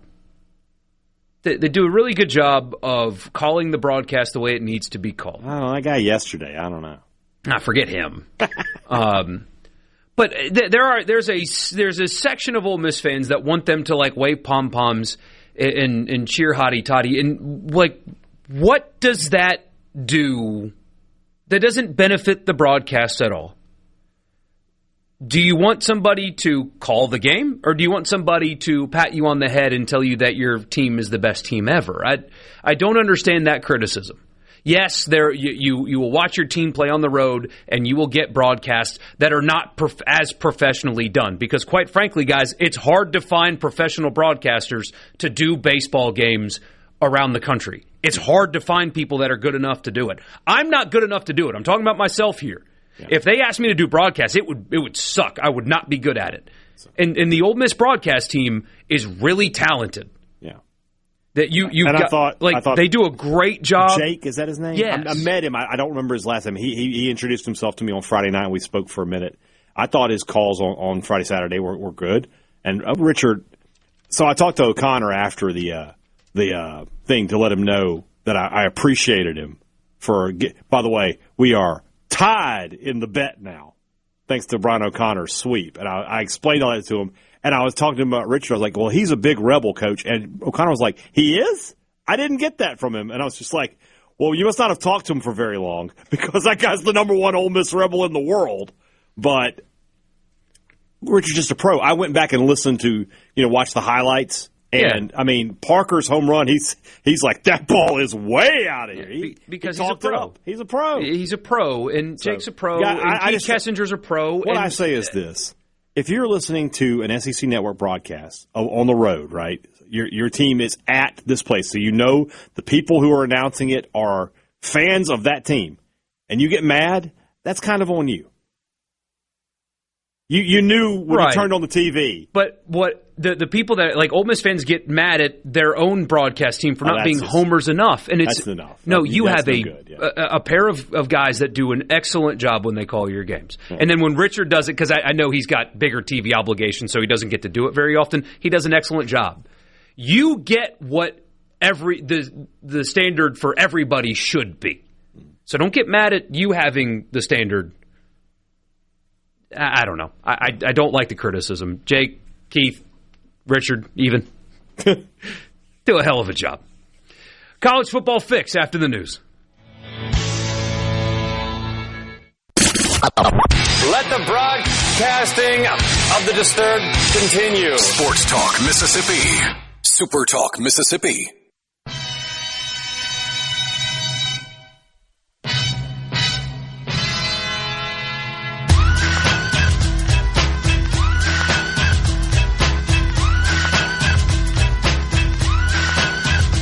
We need Wisconsin to be good at football again. Yes. So this can matter.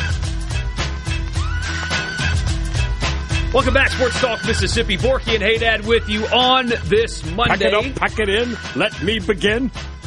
In about 15 minutes, Mike Bianco will join us to talk about the sweep that his team took over the weekend at the hands of Mississippi State.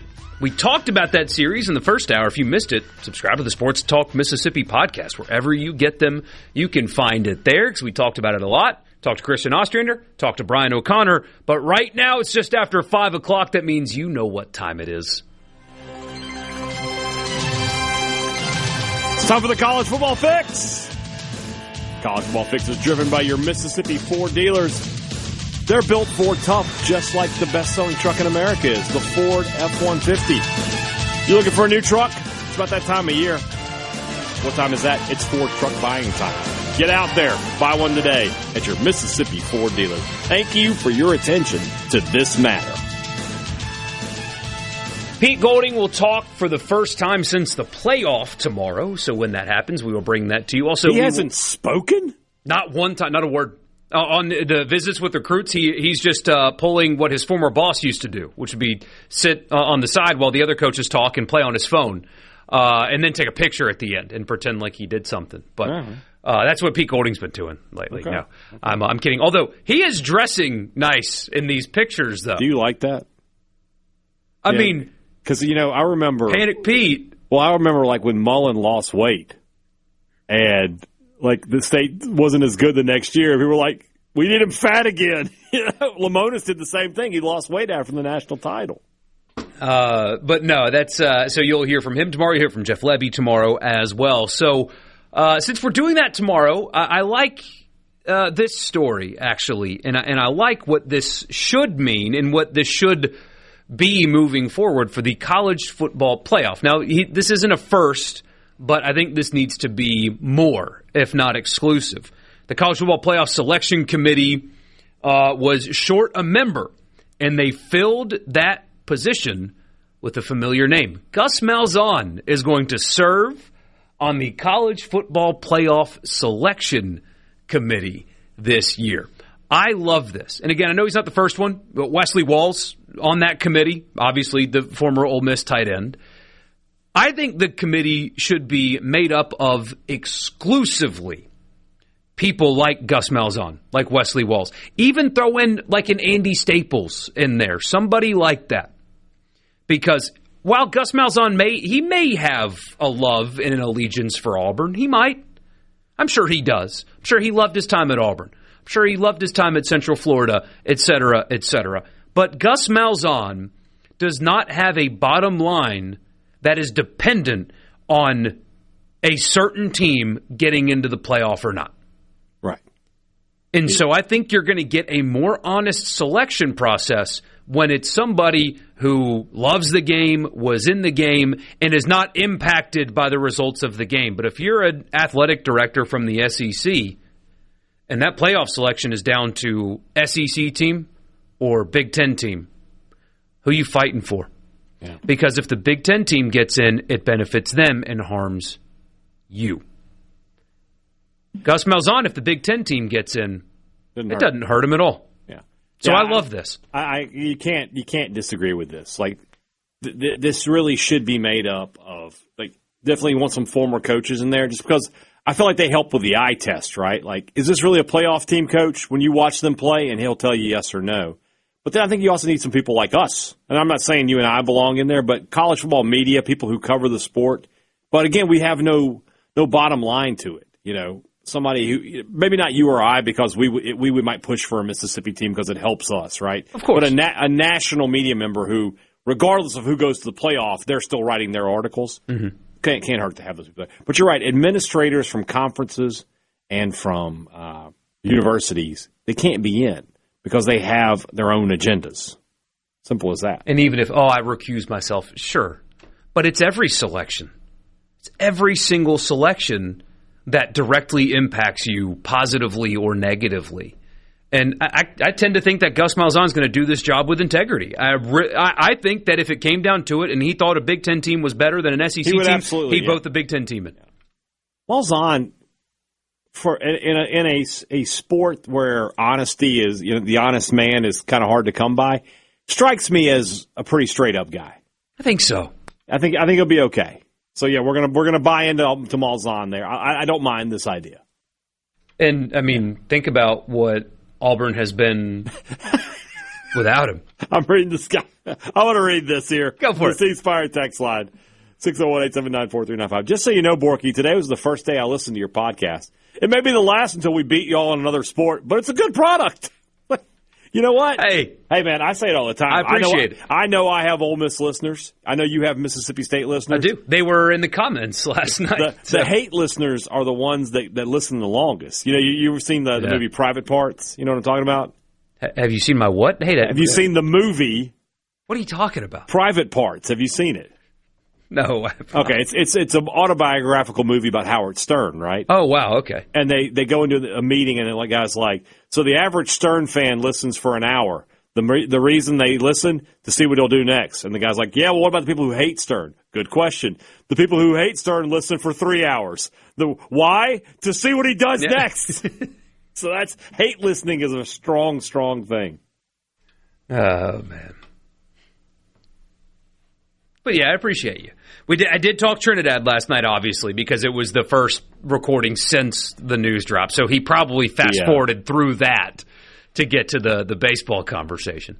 The tweet of the weekend, I forget who said it, but Trinidad was at the game Friday. Yeah. And somebody tweeted a picture. Somebody got a screenshot and said Trinidad's at the game. It was quote tweeted with, he's going to catch a cold and get another year of eligibility. And the State fans shudder to hear that. Well, I mean, I just laughed. It's like, that's a good tweet. So. I had a guy comment last night. He's like, why are Georgia and LSU and Texas fans so invested in this? Why are they so mad? And I read the dates off on the schedule. That's why they're mad. They have to play him. That's why. They're mad that he's playing because they have to play against him because he's a high-level quarterback. And I mean, look at what he did to Georgia in the playoff. Of course Georgia fans are mad about that. They have to go to Oxford this year. You think they want to see that guy again? They have, not to make light of this, but they have PTSD from watching him escape pressure and hit open receivers downfield. I mean, the guy who listens to you said, I absolutely fast-forwarded through the Trinidad talk. Hey, I always say the same thing. If you click on the podcast, I won. I don't care how long you listen. 5 minutes, 20 minutes, the whole thing. If you clicked, I got you. That's all I cared about. So I will thank Borkey for you there. Yeah, there you go. There it is. There it is. So Las Vegas getting a Super Bowl. I know that's not college football, but that's your college football fix driven by Ford. Gus Malzahn on the College Football Playoff Selection Committee. They need a committee filled with guys like him. Also, this just reminded me, I will effort getting Wesley Wells on the show. I hope that he'll join us. Again. And because I think that'd be a fun conversation. Like, I agree. What's the selection process like? What's going on in the room? What's it actually like to be recused? Yeah, I would see. That's a great question. Like, do you legitimately have to get up and leave the room, or are they just like, you can sit there, but sit over there. Don't say anything. Yeah, shut your mouth. Say nothing. Don't give me the eye. Nothing. So next 3 Super Bowls: Los Angeles, Atlanta, Las Vegas. And then most everybody anticipates Nashville with the new stadium to be 2030, and then That's New Orleans an interesting to one follow. Because January in Nashville, is it a retractable dome or it is an indoor stadium? Oh, never mind. Then. Yeah. Never mind. They're but even so, just getting around will be miserable. Yeah, and then apparently New Orleans in 2031. Now New Orleans has got to do a couple things. They have to build at least one more hotel, which they're going to, and they have to do like street logistics and stuff, which. I mean, this is more for mornings with Richard Cross, but the fact that a city is only willing to do basic infrastructure things and clean itself up when it means a football game will come to town is pretty sad. Yeah. And that's a really sad phenomenon. Think about that. Well, New Orleans is going to do all these projects downtown to make it nicer because the Super Bowl's coming. It's like, why don't you just do that? For the people who live there. Just do it. They're there all the time.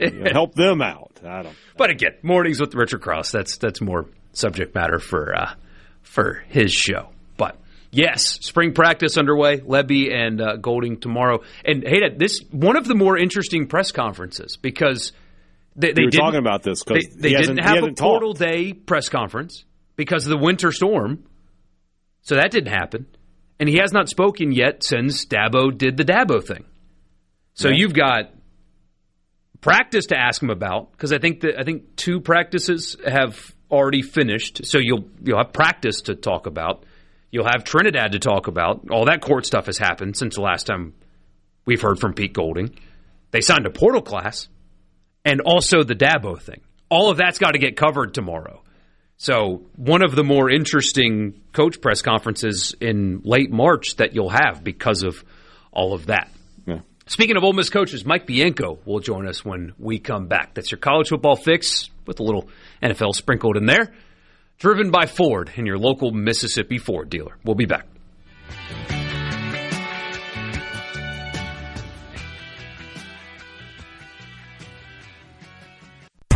From the Venom. Here we go. Sports Talk Mississippi. Here's more. Super Talk Mississippi.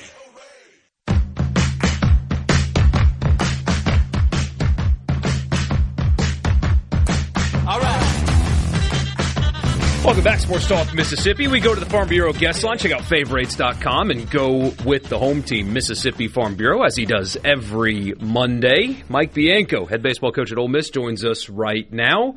And, Coach, difficult weekend for sure. I noticed what you said to the media after the game yesterday, that you told your team that if they feel embarrassed, they should feel embarrassed. Can you expand on your message to them after the third game of that series and how you think your team has responded to that message in the hours and day or so after?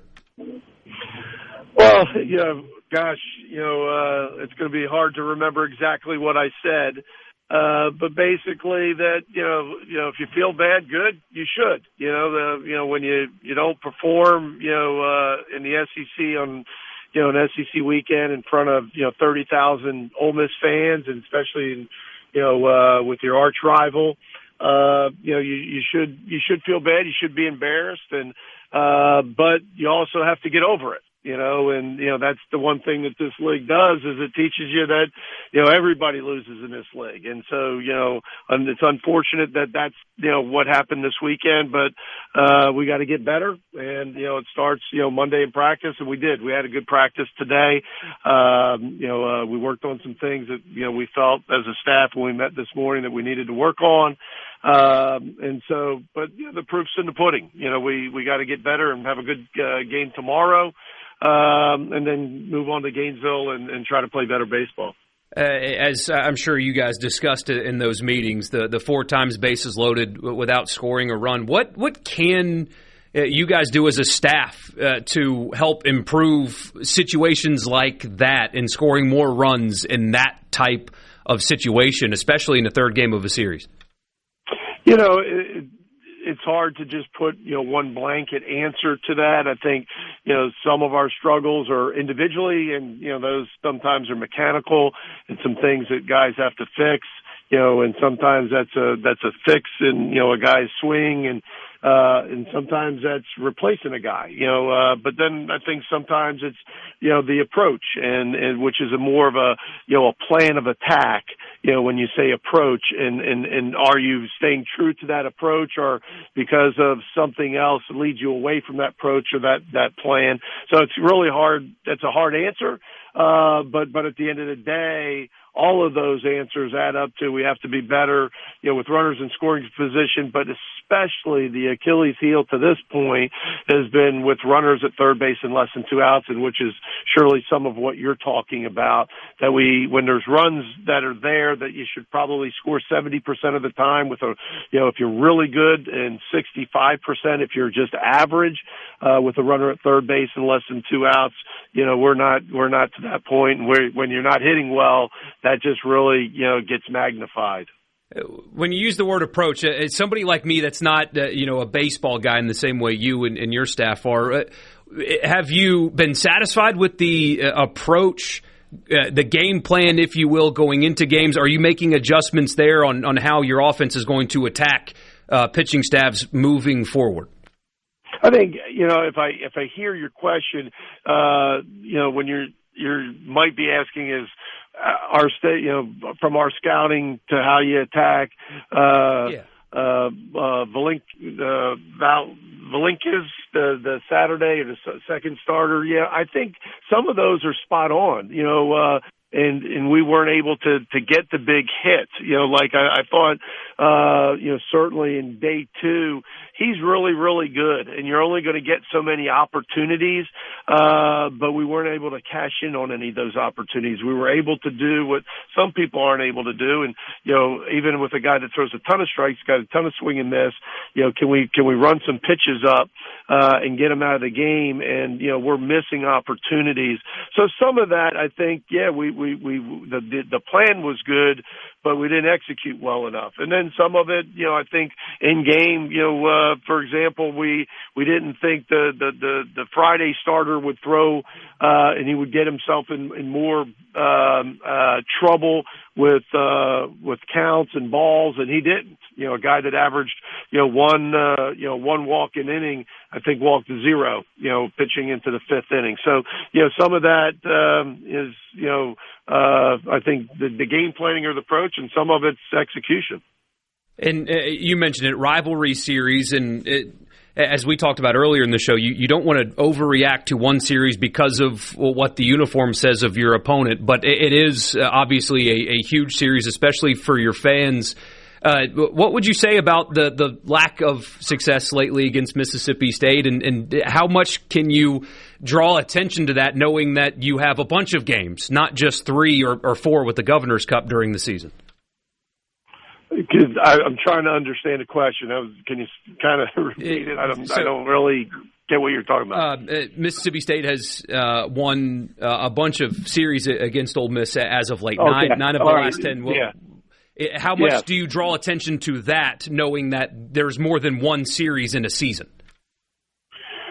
Well, if you're talking about just specifically about Mississippi State, I mean, obviously, that's the 3 games in holding. If you're just talking about conference, 3 of the 30 that mean the most. I mean, in the SEC record, if you want to downplay it, they don't count. You don't get extra bonus points for beating your rival. But there's no doubt, and we've said it to them, and they get it. They get it as much as anybody that those wins feel a little different. But also those losses feel a little different as well. And so I don't think it has anything to do with putting emphasis on it or anything. It's not that we've ever tried to downplay it. I haven't downplayed it since my 3rd year here. So we get the rivalry part of it.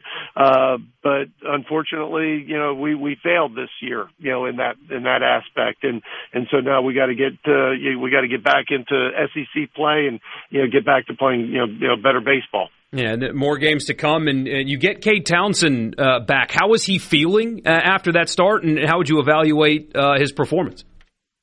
He felt terrific today, and felt really good, which is obviously a huge plus for us. The performance obviously is not good enough, and I think Cade, who I think is as tough on himself as anybody. But I think when you dissect it and you look for a guy that really hasn't thrown for, 2+ weeks, and really 3 weeks when you talk about, multiple innings, he was really good for a stint, and the first 2 outs, first 2 hitters, I thought he really struggled emotionally, adrenalized, fell behind 2 really good hitters and gave up double home run to start the game. And then, probably through the next, lineup and a half, I mean, he really dominated and pitched really well. But then I thought he got frustrated. He got 1 ball up to Parker. Parker got a good swing on it, hit a home run. But when he missed the bag and kind of a mental error covering first base, I thought he let it really get to himself, and it really cost him 2 more runs. So, the result's not good enough to win in our league, especially against a really good team like Mississippi State. But the good news is he's healthy and showed that, he's ready to do this again next week. Is this rotation solidified now going into this weekend, or do you plan on making that decision later on before Florida? No, we're going to go with Taylor Rabe on Thursday, Hunter Elliott on Friday, and Cade Townsend on Saturday. And so Rabe, and especially Elliott, too. I mean, it was not all bad this weekend, of course. Hunter Elliott against one of the best lineups in the country was pretty electric on Friday night. No, I thought he was really good. It's the SEC and, playing Mississippi State, it's razor thin, and, you got to beat them. They beat us in all aspects, but, we were 3 outs away from, winning on Friday and having a great comeback, and, maybe that changes, some of the things of how we play and, and maybe some of the things of how they play. But unfortunately, that didn't happen. And, you got to tip your hat and move on. But you're right. I thought Hunter was as good as he's been all year, and that's another plus for us. And so we need him to keep stacking those weekends like that. And last thing for you, Austin Foley in a big spot, hits a home run, gives your team a lead, has a couple more hits on the weekend. Is he seeing the baseball a little bit better?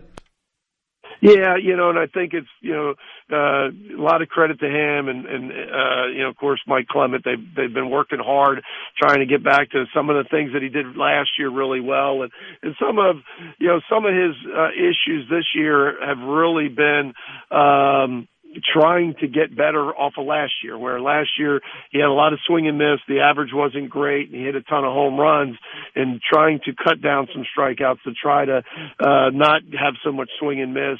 I think he took away from some of the things that he did really well, and so they kind of rebooted and worked on some different things as far as approach and certain part of mechanics, and he's had a pretty good couple weeks now. Coach, we always really appreciate your time. Thank you so much for being kind on this Monday, and we'll talk to you again next week. Absolutely. Thanks, guys. That's Ole Miss head baseball coach Mike Bianco on the Farm Bureau guest line. Check out favorites.com and go with the home team, Mississippi Farm Bureau. What? Whew. He did not want to be here today. But professional, showed up and Absolutely. did it. Absolutely did it. Courteous as can be, and he will be right back again on Monday. Yeah. Sports Talk Mississippi. We'll be back. Every time I look around, it's in my face. From the Seabrook. It's more Sports Talk Mississippi. You ready, guys? On Super Talk Mississippi.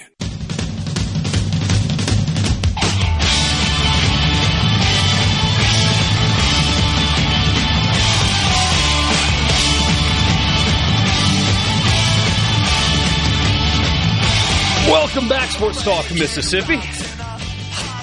Really appreciate all three coaches joining us. And they have never, and now O'Connor's new, but at no point have any of the coaches ducked an interview. No. Emphasize going back. On the D there. Ducked an interview with us after a difficult weekend. It's not fun. I mean, there's no way that any coach wants to talk about his team getting swept at home. But every single time they've done it, and that, of course, includes Mike Bianco there. It's impressive. There's a lot of coaches out there that would have said, I'm not doing it today, guys. And that goes back to Scott Berry. It goes back to Chris Lemonis. That never one time did they text us and say, I can't. If they couldn't make it, there was like, hey, I'm doing this kind of thing. It was never, I'm just not coming on today. Or just not answering and just being done with it. Correct. There are a lot of coaches around the country that would have. One of my favorite ones was in the 23 season when State was really struggling. State had just gotten swept for like the second or third straight time or whatever. And Richard told me, he's like, just tell Lemonis, like, what are we going to talk about, right? Like, we're fine. I remember that one. And so I texted him and I was like, hey, Coach, if it's cool with you, we don't really need you today, blah, blah, blah. He's like, and he was just like, oh, thanks, Brian. I really appreciate that. An hour later, they fired Scott Foxhall. It's like, you got to be kidding me. Okay, I heard him correctly, by the way. Rabe Elliott Townsend, right, is what he said. Yeah. That's, that's interesting because I think Rabe has the stuff to be that guy. You saw it. I mean, he's got good stuff. He's got electric a good pitcher. So him getting a shot there. So 601-879-4395. Did you see Will Wade during giving his speech today? Told the crowd that their team is going to represent the Wolf. I mean, this university No, he didn't. All right, here we go. Ready? Yeah.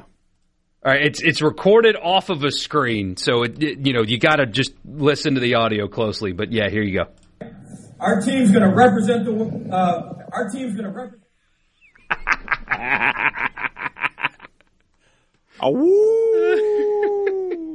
Wrong school, Coach. You're at LSU now. Man, did you see Rick Stansberry's joining his staff, by the way? Slick Rick. You know what? He'll get players. He will. He'll be able to get into Mississippi now. There'll be some. He has the connections. So. Man. I can't decide if I want to read some of the texts that we've gotten or not. I think I might just move on. But any other prevailing thoughts from the weekend, by the way? So Easter has early series. Yeah. Ole Miss has to go to Gainesville. And State's hosting Georgia, top 5 series. Mississippi State, if they win this series, they should go up to 3rd. And then I don't know who UCLA is playing, and I really don't care. But Texas is at South Carolina, so they're going to sweep. So feels like it. Feels like just winning the series should bump you up to third. The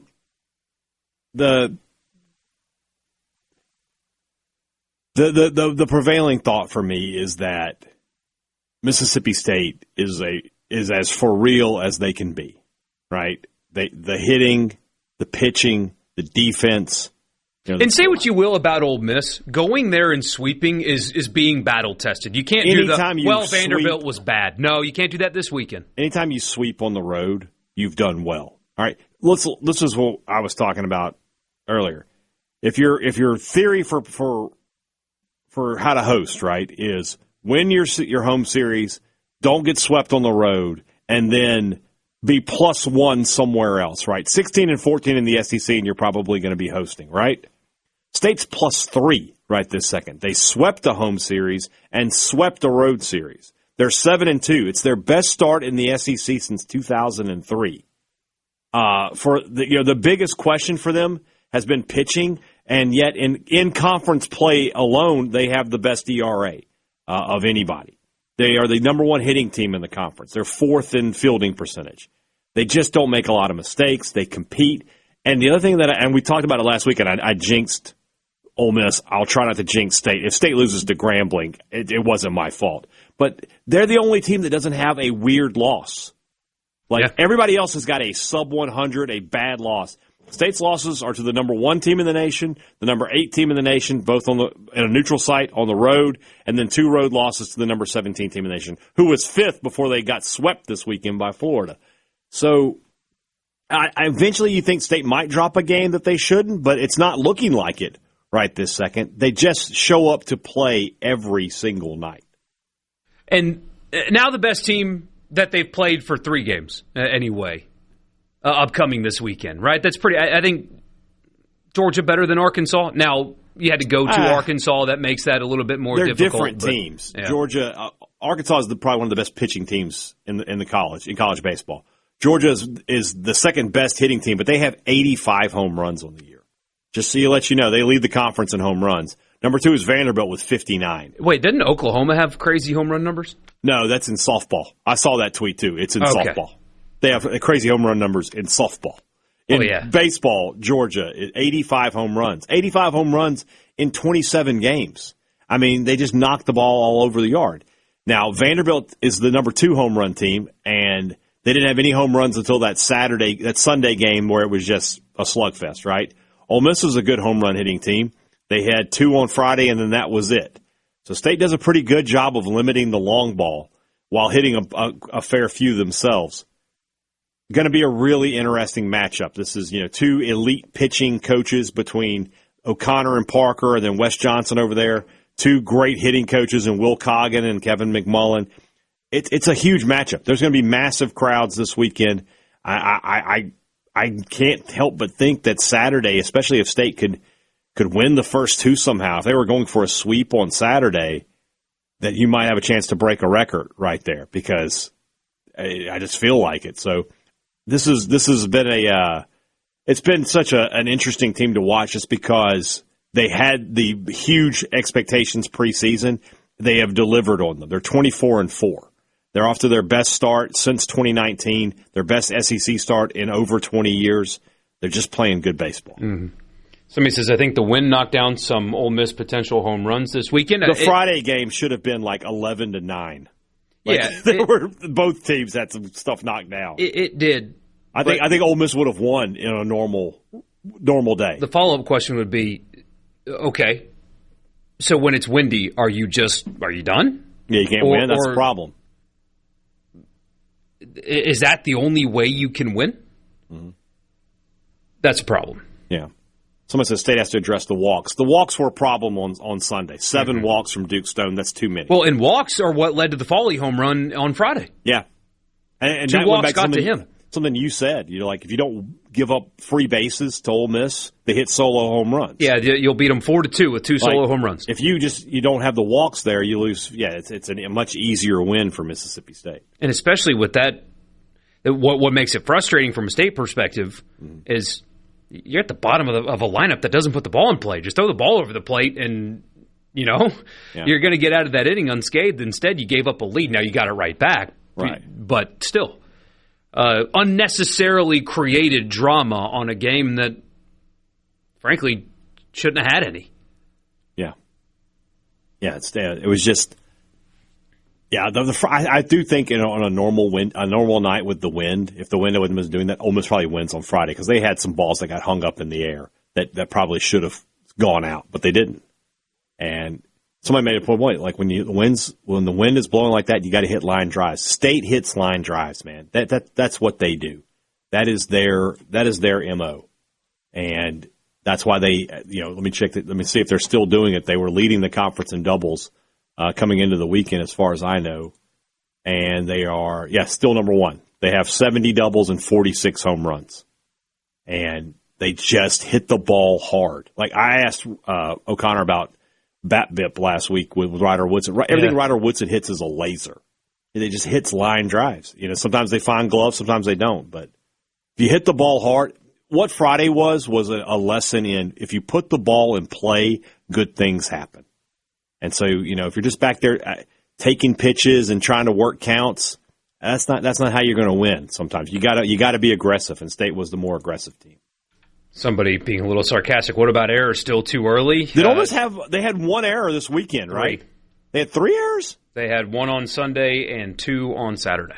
I have to go back and I don't remember. And then, the run was going to score regardless, but on Friday you had a misplayed ball in the outfield that led to a triple. Yeah, and somebody says the rain helped State because he slipped. That ball's going to land. It's going to be a single. It is landing regardless. And he's going to score regardless. The triple, and he ends up not scoring on that play. Like, he gets thrown out at home on the next play. But, yeah. But they field 970 as a team. They have 31 errors on the season. Do you have State stats in front of you? Let's compare. We got 40 seconds. I don't know I know they field 980. I don't know how many errors it is. It's going to keep costing them, and the margin for error is very thin for that team right now. I still think, State's lineup is one of the best in the country, especially when you're bringing back a starter from injury. Pitching wise, you're still fine. Yeah, if Foster's going to pitch like that, you're fine. Sports Talk Mississippi.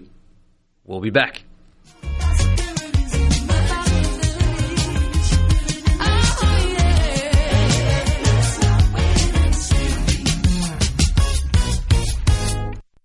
From the event. What do they want? Exciting news. Brace yourself. More Sports Talk Mississippi. Now.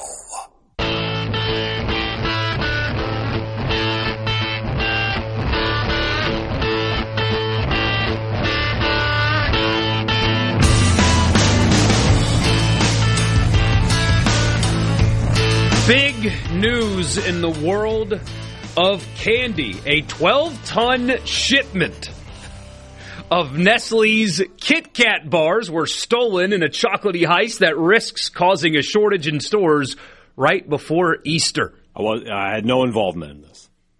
Kit Kat, which is owned by Swiss food giant Nestle, by the way, reading from CBS here, told AFP on Saturday that a truck transporting 413,793 units of its new chocolate range has been stolen during transit in Europe. The shipment disappeared last week while heading between production and distribution locations, according to the company. The stolen truck had left the factory in central Italy and was making its way to Poland when it was stolen, and all of the contents inside remain unaccounted for. You get a couple of guys selling Kit Kats in the street, $1 a piece. Who's going to say no? Yeah, but to steal a truck that's tracked and everything, and they can't find it, they knew what they were looking for. An impressive heist. They got the tracker off. And these are professionals. These are professional chocolate thieves. No word from the Hershey factory if they were involved. It would be so much funnier if they did not know what was inside. Yeah. They steal the truck. They break into the safe house. And they've done all this work. They're like, we've got the truck. It's full of gold bullion. All right, Sergey, open the door. And he opens the door. What is Kit Kat? Chocolate treat. This is supposed to be gold bars. Meanwhile, the truck with a bunch of gold bars shows up like a kid's thing, and they're like, "Hey, kids, we got Kit Kats for you. Yay!" And it's like, these aren't Kit Kats. So he says it'd be funnier if they worked for Twix. No, that's what I'm saying. Like, so which Twix, though? Left side or right side? Which factory did they send? Without looking, I'd be willing to bet that Twix is owned by Nestle because, like, four food corporations own everything. I think Twix is owned by Mars. It's owned by Mars, who makes Snickers, M&M's, Milky Way, so on and so forth. See? But see what I mean, though? Yeah, no doubt. Like, Big Beer's the same way. Yes, everything's owned by Budweiser. Or InBev. InBev, yeah. So. Very few family-owned breweries anymore. We did partner with one this past fall. They sent all the Kit Kats to China. That'd be good. Was Vin Diesel involved? I don't like Kit Kat. Man. They're not family. The Fast and the Furious movies, the first few were so good, though. They're some of the most absurd movies. My favorite one is the one where Vin Diesel is only in at the last scene, and that's Fast and Furious Tokyo Drift. I love Tokyo Drift. Because here's the premise of this movie. A Texan has to move to Japan to live with his dad after he gets arrested, and he challenges a son of a Yakuza. And they have the back and forth over a girl, and we get this line: "I know how we can settle this. A rice." That's a real line from a movie. They settle a blood feud involving the Japanese mafia with a rice. I mean, as one does. As one does. But Vin Diesel's cameo is awesome at the end of that movie. Yeah. So, yeah. Would love to know what he was doing there. Did that ever get addressed? I don't know. He came because he was looking for Han, I think, and Han was dead, or they thought Han was dead. And spoiler alerts for all this, by the way. And so he found out this American was now the new Drift King, and he wanted to go have a race against him. I didn't know Han was into American muscle. That's the kid who played Mike Winchell in Friday Night Lights. Yeah. The same kid. Same kid. I say kid, he's probably 30-something now. I paid for them to come to Alabama planning a helicopter drop. Anybody seen this guy? It's the fox from Zootopia. I can't remember what his name was. So, and Kit Kat is like not even an elite chocolate.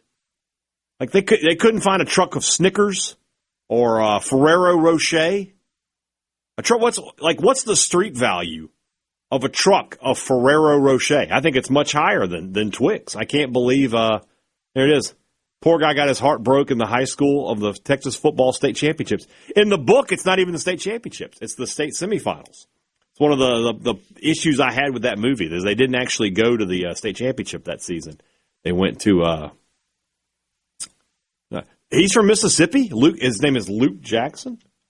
Luke Jackson. Actor? No, it's not the same guy. That's not the same guy. No. Not him at all. So, got you, though. Han is alive in Tokyo Drift. Well, yeah, he's technically alive. But you think he's dead. So it's a totally different thing there. So, I did not know we were going to end the show today talking about Fast and Furious Tokyo Drift, but I'm glad that we did.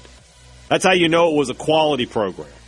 We'll be back tomorrow. We'll have audio from Coach Jeff Lebby, Coach Pete Golding, plenty of baseball to talk about, and who knows what else at the rate we're going. So, for Michael Borkey, I'm Brian Hadad. Thanks for listening to Sports Talk Mississippi. We'll be seeing you tomorrow.